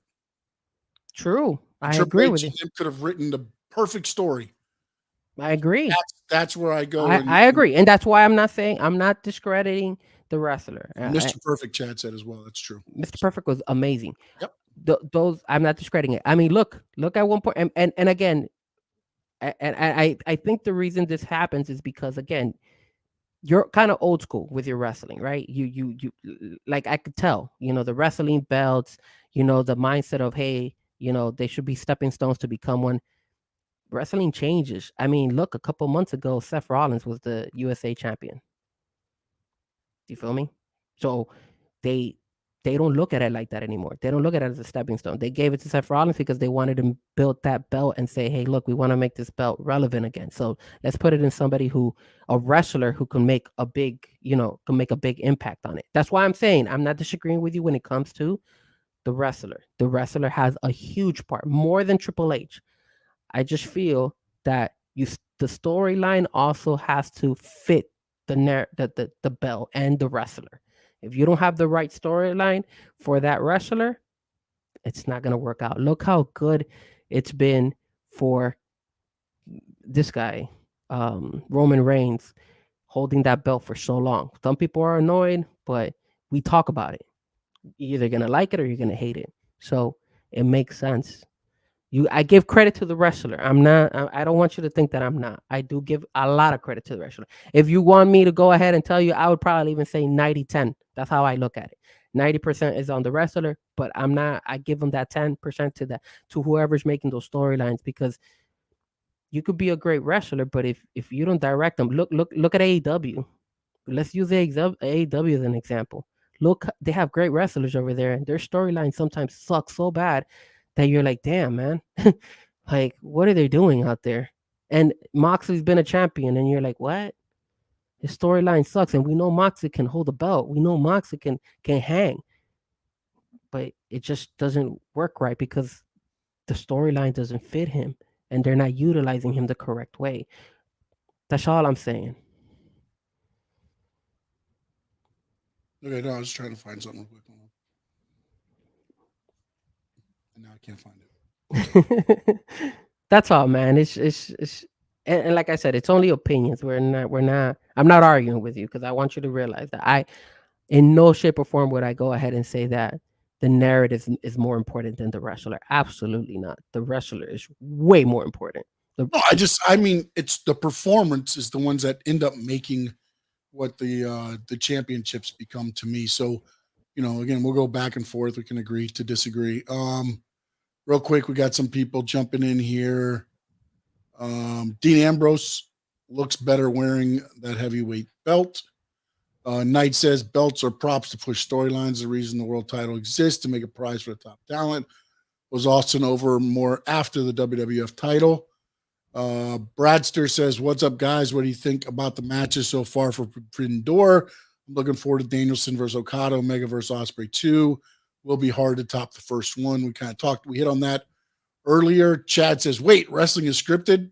Yeah, sorry to bust your bubble, Chad. Sorry, buddy. No. Razor versus Shawn for the unified belts. Why is remembered? Because the belts or the match? The match. Night. 100%. All right. Now the last thing I wanted to cover, and we'll kind of make this quick. I'm not going to go. Everybody understands the Bloodline storyline. Yeah. Everybody knows how it started. Sammy kind of got thrown in there. It organically blossomed. I believe what you're getting to now is what was supposed to happen when Sami Zayn got thrown into it, and it ended up turning into where, like, I think it extended the life of the Bloodline and actually gave it another branch to go up to. I found it very interesting. You know, the hug, the no, Solo saying, you know, I acknowledge you, my tribal chief, but they're my brothers, and then turns on his brothers. And then, you know, again, WWE, it's little things, man. And AEW has done some of this as well, you know, more with the backstage stuff, but the camera right there when Paul Heyman says, "What about Jay?" And he says, "Jay will do what he always does. Jay will fall in line."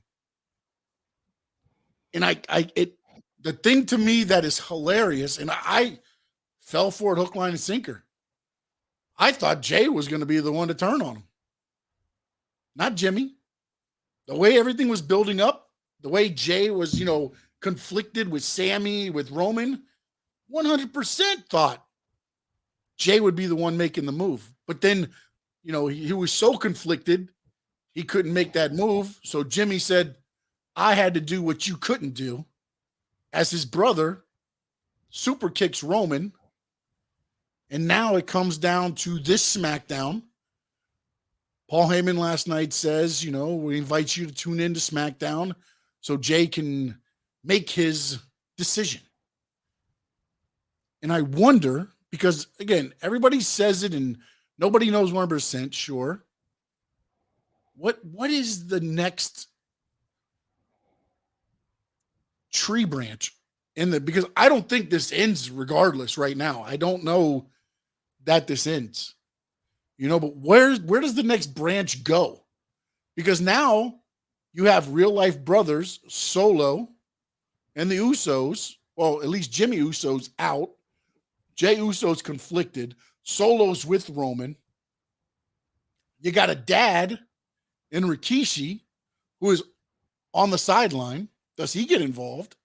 There's a lot of other Samoan Dynasty members that could probably, you know, jump in to the WWE, one-off pay-per-view match here and there. There's so much, so many layers, so many ways the tree branch could go. Frankie, chat, I ask you, what's next? All right, so before I answer that question, you guys know me as Mr. AEW, but man, did WWE hit on that storyline. Wow. 40 million people tuned in to that segment in SmackDown. It has been, and it's gotten better. It gets me so tuned in. I have to watch SmackDown. I have to watch what's going on SmackDown. That's how good. And shout out to whoever came up with this storyline, man. Jesus Christ. Amazing. Amazing. I don't know about you, but I love the fact when Solo said, "Yo, I acknowledge you, but I'm their brother." And then he backstabbed him and he did that. Wow. I didn't expect that. I didn't expect that. I'm not gonna, they got me. They got me on that one. But you know what? Now that I've watched it over and over, did you watch Roman? When he's giving the hug, he goes, "No." Mm-hmm. And then he steps away from him. And if you watch it, and again, maybe it was the key for Solo to know when to go, he does a quick glance over to Solo, and then Solo just nails him. It was almost like I didn't see that. Okay.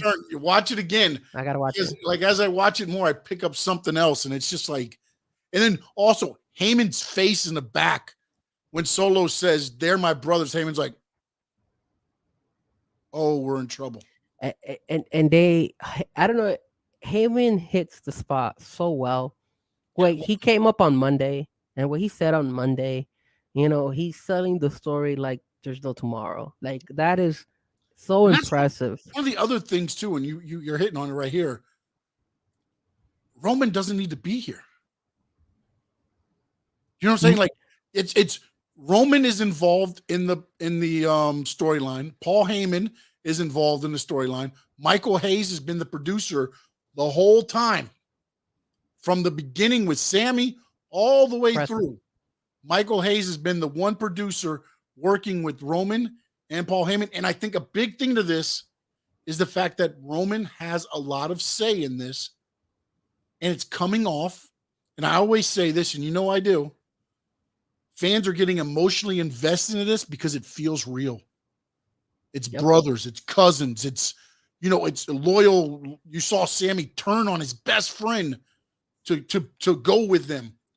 And then when it comes down to it, he's still there for his best friend because he won't hit his friend with the chair. You know what I'm saying? You saw you've become so emotionally invested. And it actually skyrocketed Sammy because everybody got so emotionally invested into him. KO, I think people were already invested into.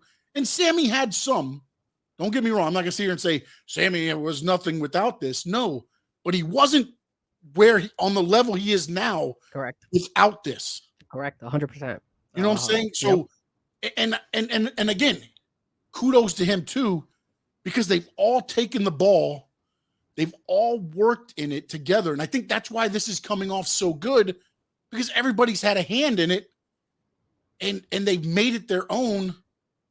And again, they've got everyone emotionally invested in this because it's real. The only thing you have families that go through this, like they want to hit their brother in the throat. I guarantee you Nicholas has wanted to hit you in the throat since 1985. Pretty sure. I've wanted to hit you in the throat since 2022. How dare you? I've been wanting to give you a hug since 2021.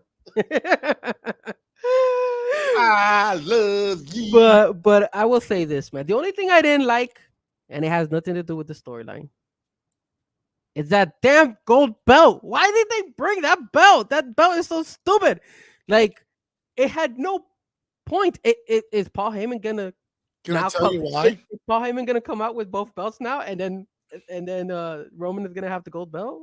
Tell me. The belts are gone, man. That's extra luggage. They had to start paying for that. No extra luggage. I don't know. I don't know. I think Paul Heyman might carry those two belts. That's what I have the feeling. I'm interested to see if Paul Heyman. I think the two belts disappear and they got the one. I think it's got to be just the one. I hope so, man. I hope so. Now, here's the interesting thing when I say what's next, because I think a lot of people are right, but I wonder if they give it to you, as I said, right away. I believe Rikishi's going to get involved in this. I don't know which side. I don't know how they're going to play this, but I think ultimately, and you can see it. Nicholas says Rikishi will show who the real tribal chief is. And then Bradster says, great time to bring in The Rock now into the Samoan storyline. I don't think now is the good time. Is a great time. You hold it for WrestleMania. If that's the end game, or if you know he's only going to be there for SummerSlam or a Survivor Series or something like that. Yeah. Because here's what you can do. Somehow, and I don't know how the math equates to this, and I might have to throw out my Tony Khan here in a minute and make an announcement. But should be good. Survivor Series, traditional Survivor Series match, 4-on-4 for the tribal chief. Winner becomes the tribal chief. The winning team, Roman Reigns' team. And the other one I don't know yet. I'll say Jimmy's team right now because that's the only one I can really say is on that side. So Roman's team against Jimmy's team. 4-on-4 traditional, or even you could even go 5-on-5 if you wanted, but I don't know if you can get that many people involved. And you make that for, the winner becomes the tribal chief. And then what happens if The Rock comes out then and is like a mystery partner with Jimmy Uso? Makes sense. Because here's the other thing where we can go back to it. Because then if he can come back, you can have Roman Reigns come back and challenge him one-on-one at WrestleMania, because Rock would have won the tribal chief in the Survivor Series match. You know what I'm saying? And then ultimately Roman Reigns, if you want to go this route, wins it back from The Rock at WrestleMania, which is what Rock and Cena kind of did from WrestleMania Miami to WrestleMania New York, kind of passed it off that way. You probably can't do 2 WrestleManias with this, but if you did a Survivor Series for the tribal chief name and say The Rock ends up winning it, then you have The Rock versus Roman Reigns. And if then The Rock wants to pass it over, then you have that go on at WrestleMania. and then you can pass it off. And then that way, The Rock only versus Roman Reigns one time, one-on-one. I like the idea. I'm not gonna lie to you. What do I think it's gonna happen? I heard that he's supposed to fight in Money in the Bank, Roman Reigns. So I'm not looking too much longevity wise. That's what I heard. Yeah, I believe it's gonna be a tag team match as well. That's what I think. Jay's gonna go with Jimmy, I believe. Now again, they could do whatever. I think it's gonna be Jay and Jimmy Uso against Roman Reigns and Solo. My take, I think, which I wouldn't mind, is I say Jay decides to join with the tribal chief and with Solo, and they leave Jimmy out in the open and leave him by himself, and then Jimmy kind of has to prove himself that he is better than Roman Reigns and start that feud between them two and go from there. Now he'll have the help of Sami and Kevin Owens. I think they'll bring him back into this storyline, and I feel that once he's able to, I don't know if he's going to be able to get over Roman quickly. It's going to drag on, but I think once the final end game of the whole storyline, in my opinion, is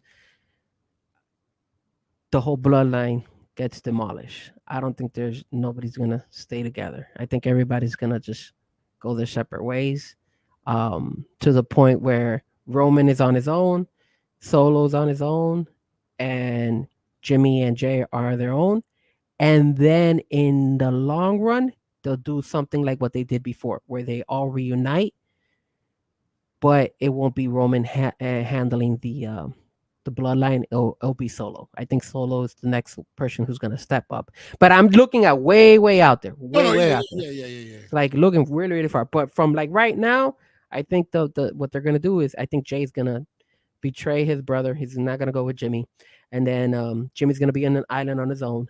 And I think Jimmy's going to have to be like continuously, fighting. Maybe he'll go. And like you said, I wouldn't be surprised if they get KO and Sami to help him out in that, maybe in that Survivor Series or in Money in the Bank. That way he asked for help. He's like, yo, I need some help. I don't have anybody on my back. I got to win my brothers. I got to win back my brothers. I got to win back Jay. I got to win back Solo. And then screw Roman. We got to keep this going. And I think that's kind of like the route that I think they're going to go. I like yours better, but I still think I wanted to kind of switch it up. No. I mean, again, that's what we're doing here. We don't know anything about what's going on or what. I mean, I believe Rikishi's going to be involved soon. I don't know when, I don't know how, and maybe I'm wrong, but I think right now is the perfect time for him. Where somebody was saying it was a great time for The Rock. No, Rikishi's got 3 sons involved in this, and they're on 2 different. One's conflicted, one's against the bloodline, and the other is with the bloodline. So you've got all 3 sons on 3 different areas for him. Now's a good time that you bring Rikishi in. Now, here's some ideas. Bradster Knight says you have Roman beat down Jimmy, then Jay, and force Solo to come and save the twins in the same match. Then he went on to say, or a tag match, Roman and Solo versus the twins. During the match, Roman beats them both down until Rikishi, who's been slowly working on Solo, shows up and Solo saves the twins. No bloodline, just Roman. No one beats Roman until he loses to Cody. Makes sense. I mean, and then, another thing I wanted to go back up to, and I thought I started, but I didn't start because I wanted to come back to it because at the time I didn't want to discuss it. Where did it go? Sorry, guys. I apologize. I like Chad's idea. Jimmy joins KO and Sami for the ultimate betrayal. Betrayal, yeah. I like that. But I do agree with Knight. Nobody's gonna beat Roman. It's gonna be until Cody beats him at WrestleMania. If that. Bromar Smelly said, and this was a while ago, and I just popped in my head after watching that wrestling match. You never hear of wrestlers getting concussions. Tua should probably take wrestling lessons. The only problem with that is you control your own bumps in wrestling. You don't really control your bumps in football. That's the only issue that you have there. But you do work your neck muscles pretty good, and that's one of the things. I cannot find the one, and maybe Frankie, you remembered it was something about Frank. Here it is. Found it right here. Knight, I was asking, did you guys see the Freddie Prinze interview? He swears up and down that they're trying to pull off the Hard Times run with Cody. I didn't see the interview. Did you? No, I did not watch it. But the only thing where I think now in this day and age of everybody wants it now, the problem I'm having with the Cody angle is if you can't refresh it, I can only be so sympathetic toward the character for so long. Not saying anything against Cody. I'm just saying as the story goes along, I can only watch Brock Lesnar kick his ass so many times before I'm like, okay. I think that's why it was so good that they brought Dominic in. I think it kind of reset things there for right now. I think it was a reset. It was allowed to be like, okay, thank God it's not another ambush by Brock and puts him through 77 tables and then, and tears off his left arm and beats him with it. And now, not only that, but now it kind of also, you could actually do this. You could now put Cody against The Miz at Money in the Bank. If you want Cody to be in that Money in the Bank, to kind of lay off a little bit of that Brock Lesnar feud, because now we haven't seen Brock in a minute, so you could have Cody fight against The Miz at Money in the Bank, and then Brock comes out again, and then Brock could go ahead and attack him again like he always does. You could do something like that. I'm interested to see if WWE does this because Cody has said, here's my list, and it's on my social media. Any town I'm in, Brock, show up and let's fight. I remember at one point, WWE was having down attendance at house shows. So you know what they did? No, what to do? They had Diesel beat Bob Backlund for the heavyweight title. Wow. They had intercontinental title changes at house shows. They had a tag team title change at a house show. They started changing belts at house shows. Wondering if this isn't kind of working that way to like, oh, well, maybe Brock Lesnar shows up at one town. So then all of a sudden everybody's like, well, shoot, if Cody's in there, Brock might show up to the town. Let's go. You know what I'm saying? Like it's almost like, I almost feel like knowing Brock's not going to show up probably in any of them. But imagine if he showed up in one, however it is, F5 them and leave.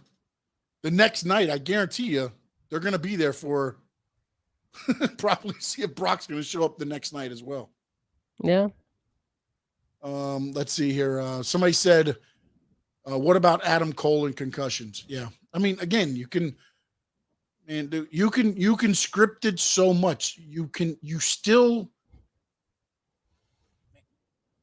That's why I don't use the F word in wrestling, because you one slip and you got a black eye.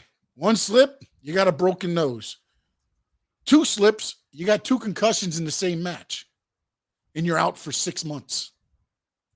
That's how quick things can change, man. Look at Bryan Danielson too, right? He suffered concussions. Well, that was also on him because he used to do the flying headbutts and all that stuff. He used to give him, again, you can only control so much, man. You're 200 pounds flying through the air. Even the smaller guys doing the flips and stuff, man. Like, you're still 200 pounds. If they're not there to be, your landing zone, and you land on the floor. I get there's padding there. There's broken tailbones. What was it? Who was the wrestler that just landed the wrong way on the leg and tore their ACL?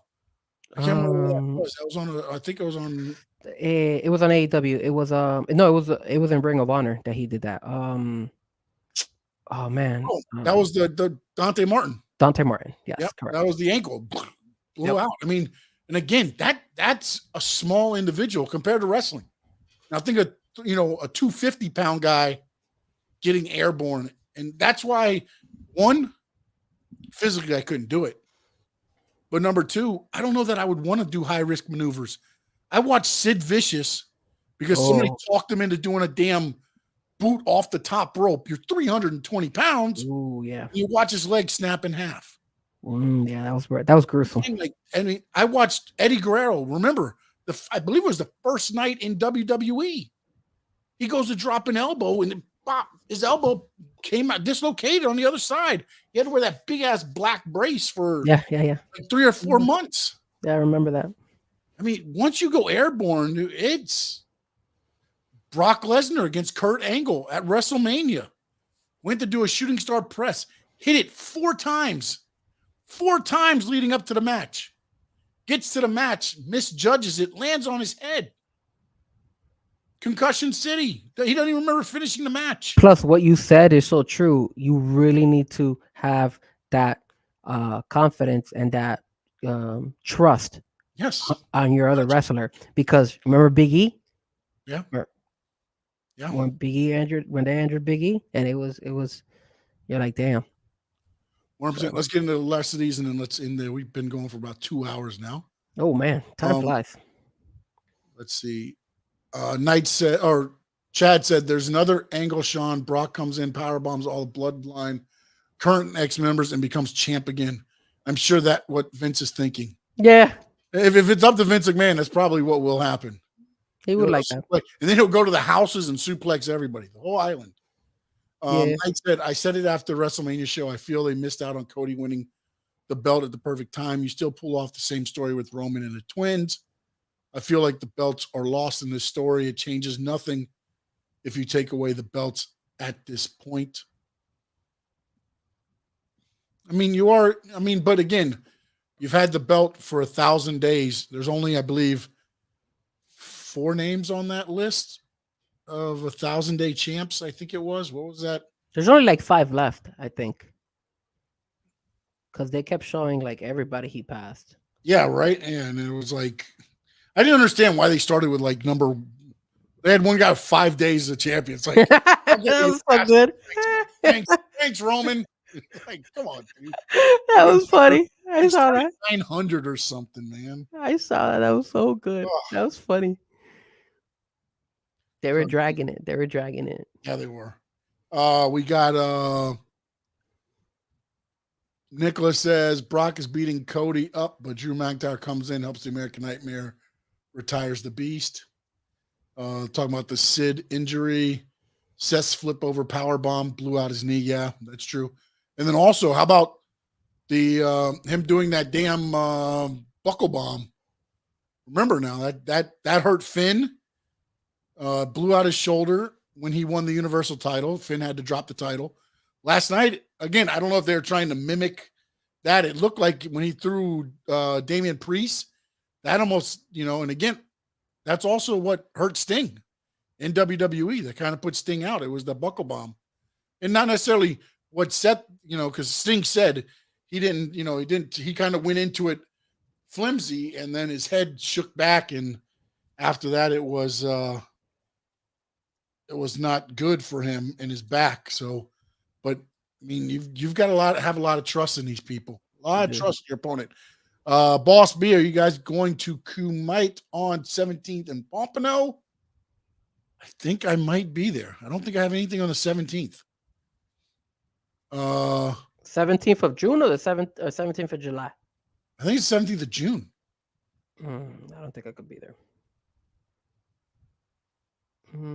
Yeah, no. I gotta DJ that night. Oh, jeez. Priorities, buddy. Priorities. But I am down to go to the July 30th show in Coral Gables at the Wasco. So I don't know, Big Boss B, if you want to go to that. The tickets go on sale. Pre-sale starts tomorrow at 10, and general sales go out on Friday. Yep. And Armando V says, as far as trusting your opponent, Bret Hitman Hart to this day blames Goldberg for his career with the terrible in-ring performance. Oh, I mean, that was just a super kick, and Bill Goldberg threw it up too late. And but Knight also came back with Bret blames everyone for everything, though. He does, bro. He does. I'm not gonna lie there, but yeah. But again, that's one of those ones where. But also, Bret. I didn't know this, but apparently, WCW actually did something smart in his contract, to where if he got hurt and he couldn't perform, they were only on the hook for half the money. So not only did Goldberg retire him, he cut his contract in half.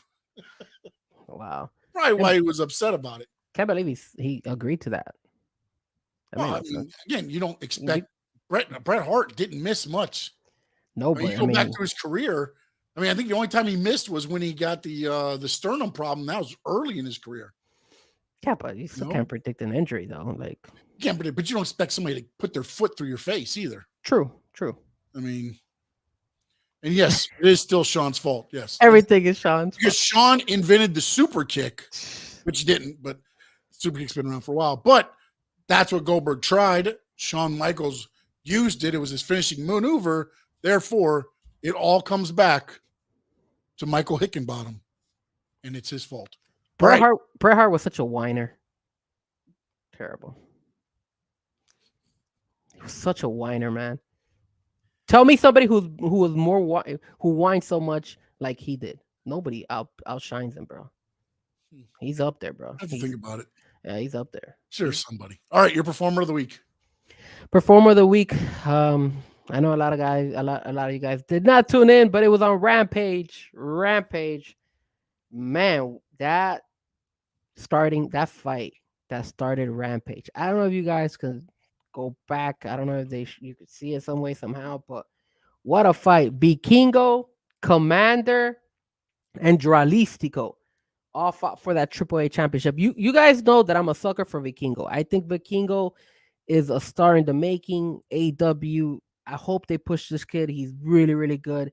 The acrobatics, and then they put Commander in there. What a way to start Rampage. Hands down, all three of them did a phenomenal job. That was amazing. Every time I see Vikingo, every time I get excited. I'm like, yo, Vikingo is the man. I want that guy to eventually become the AEW champion. Built that guy up, AEW. Built him up. Just like they're going to build Dominic Mysterio in WWE as the biggest heel at one point in time. It'll take a while, but he'll become the biggest heel in WWE. Mark my words. I'm the first one to announce that. Performer of the day. Performer of the week. Vikingo, Commander, and Dralistico. What about you? And what title were they going for? The AAA championship belt. On what show? Rampage. AEW Rampage? AAA title? Okay. All right. And then Knight also said Shawn Michaels before he found God. Shawn was a little bit of a... He was a whiner too. He wasn't a whiner. He was if I don't get my way, He was a diva. Yeah. And then he got so on the bad stuff that he just couldn't function. Thought everybody was against him. Man. Honorable mention, El Ídolo. I saw him on Twitter. He was swimming with a dolphin. And the reason I say honorable mention is because if he's swimming with a dolphin, he is a Miami Dolphin fan, sir. Ídolo, second performer of the week. Swimming with the Dolphins. Let's go Dolphins. Fins up, baby. Exactly. All right. So my performer of the week is not really a performer. They are on Twitter. And they went through, named Brian R. Solomon. Okay. He went through the title reigns of the WWE. And it started with, the title reign in days, and then how many successful title defenses they had during that reign. We'll go from one to the last. Okay. Bruno Sammartino, 2,803 days, 662 title defenses. That's a lot. Bob Backlund. My boy Bob Backlund. There he is, buddy. Chicken wing, baby. The cross-faced chicken wing. I love Bob Backlund. Oh, Arnold Skolin screwed him throwing in the towel. My first wrestling match that I ever saw live, Bob Backlund. Really? Yeah, remember I told you when I went to the Miami Arena and I saw Bob Backlund versus I don't remember. I think it was Bam Bam Bigelow. That's right. On his second run on Bob Backlund's. Yeah. The first I saw on TV, not live, when the Iron Sheik beat Bob Backlund for the title, which started this whole thing. I remember I got late to Miami Arena and Bob Backlund had him like on one of those bear holds. And Bob Backlund was like, and I was like, Dad, we came late to the event. Dad, we need to go. We need to go. And I was like 6, 7 years old. I kid you not. It was so good. So good. Memories. Yes. And now back as Bob Backlund, 2,135 days, 883 title defenses. Ooh, he has more. He had more.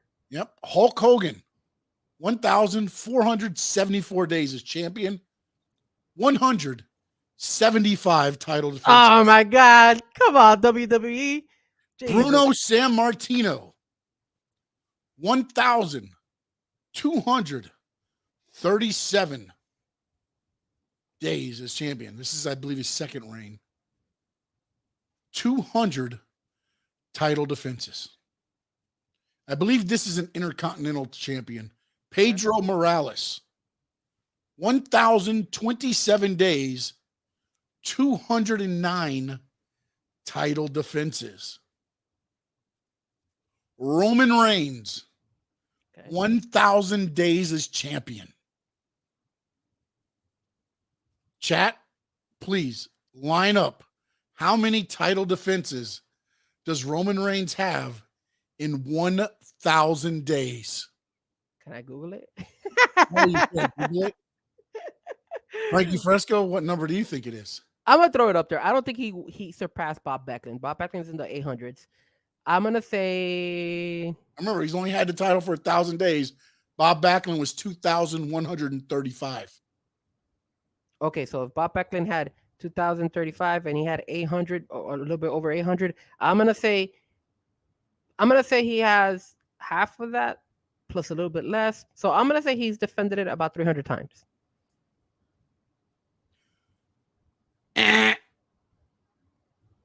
Let's see. On chat, Knight says 45.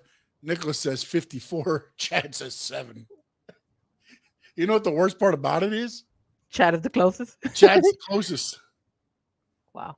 It was 29. No way. Yes, 29 title defenses in 1,000 days. But are they? But man, damn, dude, damn. I don't know why you gave me that stat. Now I don't respect Roman Reigns. Now I don't respect the guy. I at least thought he was gonna have somewhere around the hundreds. You better acknowledge the tribal chief, buddy. I am not acknowledging shit. That guy sucks. That guy never defends his belt. What a crap. That is a load of crap. That's terrible. Oh, man. Holy crap. That is terrible. No, but Knight is correct. It's a different era now as far as, you know, Bruno and them used to, I mean, guys would come from territories all around and you would wrestle in Madison Square Garden. You know, again, you also wrestled in Madison Square Garden every other week. That was their home every other week. So you're defending the title every other week. Think about Ric Flair's, the NWA World Heavyweight title. He would go to Texas. He would defend it for 7 days. Then he'd go to Florida, defend it for another 7 days. He's already had 14 title defenses in 2 weeks. Wait, hold on a second. Is that a fact check? Has MJF defended more than Tribal Chief? He's probably on pace to pass him. I wouldn't be surprised. Plus, he's been champion for what? 3 pay-per-views? Yeah. So he's already got 3 title defenses. How much did this guy have? What? Roman Reigns? How many defenses? 29. 29, bro. Yeah. What a disgrace. I don't care, man. I don't care if times have changed. That guy should have at least cracked 100 or at least be up close to 100. He's not doing house shows. You have to remember during the COVID era, it was just TV once a week. Damn, 29, man. What a disgrace. Well, actually twice a week, SmackDown and Raw. So, and Knight's correct, 2-a-day spots. Yes, they had those as well. You'd wrestle in,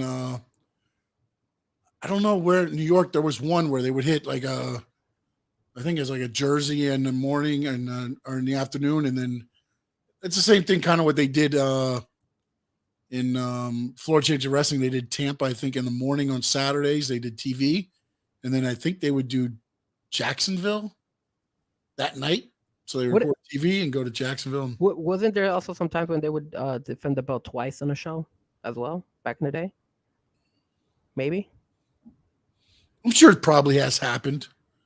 Yeah, I know there's been like some angles where you had to defend them against tag team partners, like Yokozuna had to defend it, open the show against Luger, ended the show against Bret Hart.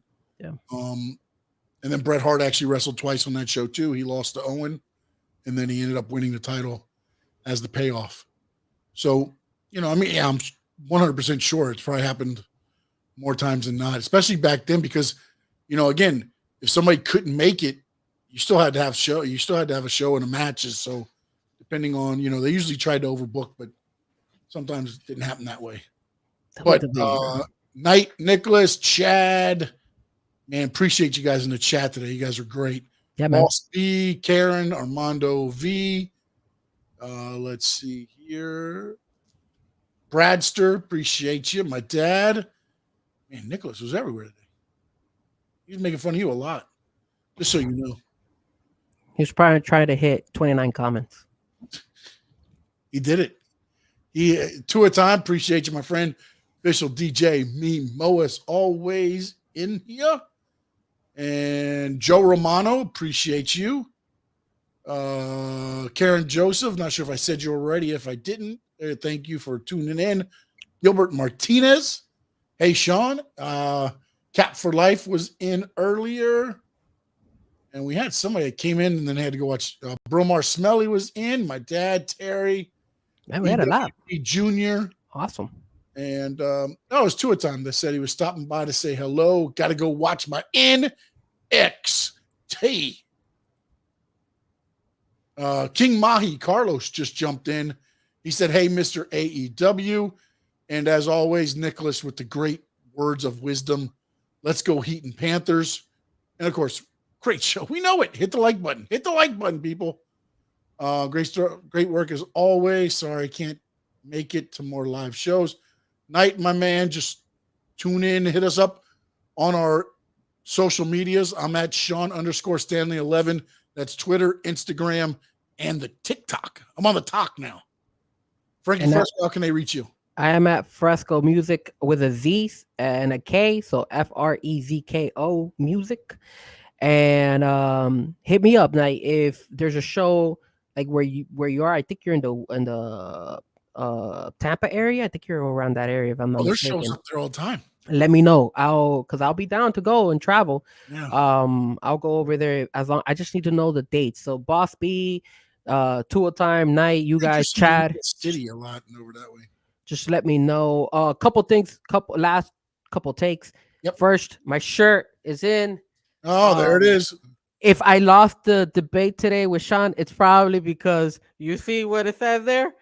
Look at that. Oh Lord, that's why I lost. LWO, you're blaming on LWO, baby. So if a lot of the chat was against me, I apologize. I wore the shirt, and that's why I lost. I also got my Adam Cole bobblehead / action figure. I say action figure because of my brother. So, wrong side. There we go. There he is. He's there. Boom. Yeah, man. It was not bad. It was like a special edition of him. And then also, I'm always collecting stuff. So I also got, you guys mentioned it, Kane's Wear. I did buy a couple things. So yeah, baby. That's the thing right there, baby. The trucker hat? Get out of here. Yeah. No way. That trucker hat. Get out of here. I wore it. We won 111, 108. All right, so it's kind of far. I'm gonna try to point it. There it is. You see it right there? Oh, I'm trying to go up. There it is. It's the hockey puck of the Florida Panthers. Them winning it. I bought that, and then I also, let me see if I could get the camera to go a little bit up. Yeah, that's the same one. That's the one I got. And then boom, you see it up there? The peony for the Florida Panthers as well. I thought it was really cool. And then I also got I didn't get this at Caneswear, but I did get this at the Marlins game. I was at the Marlins game last week with my brother and a couple of our friends. I thought that was really cool. So if you look at it, you see all the Marlin logos. So I try to do my best to improve my wall back there. Well, I just knocked everything down, but so far, here's my early pick for Money in the Bank. Who is that? Braun Strowman? Otis, yes, I love it. I love it. Yes, And we appreciate you guys. Love y'all. Appreciate you. I'm officially in Port St. Lucie next week, Chad says. So should be able to hit that next, I think he means CCW show. No, but there is a CCW. There's Combat Zone Wrestling. So I don't know if that's coming or not. But yeah, we'll be up there. Port St. Lucie and Hialeah. I missed the brewery show. I'm ready to go now. I'm back. I got cleared. Went and saw the VA. I'm good. Ready to go. That marathon hat, Sean, helped the Heat win. Thank you, baby. One last thing, guys. Remember to hit the like. Remember to share with your friends, your family. And keep in mind, guys, we are growing. Our numbers are trending up really well. Yes. I saw at the last show we did really well. I'm pretty sure we did pretty well in this show as well because we had a lot of people on the chat. So thank you so much. Thank you for the support. Whether you like us, hate us, or just want to tune in. Say it like you mean it. We still love you guys. I want hugs. I want hugs from everybody. Whether you like us or you don't like us. Learn to love us. You're the best thing going today. Best in the world, baby. CM Punk. And the best. Best in the world. CM Punk. No. I'm saying the words of the best announcer in my lifetime, the great Gordon Soley. So long from the sun, shine, stay.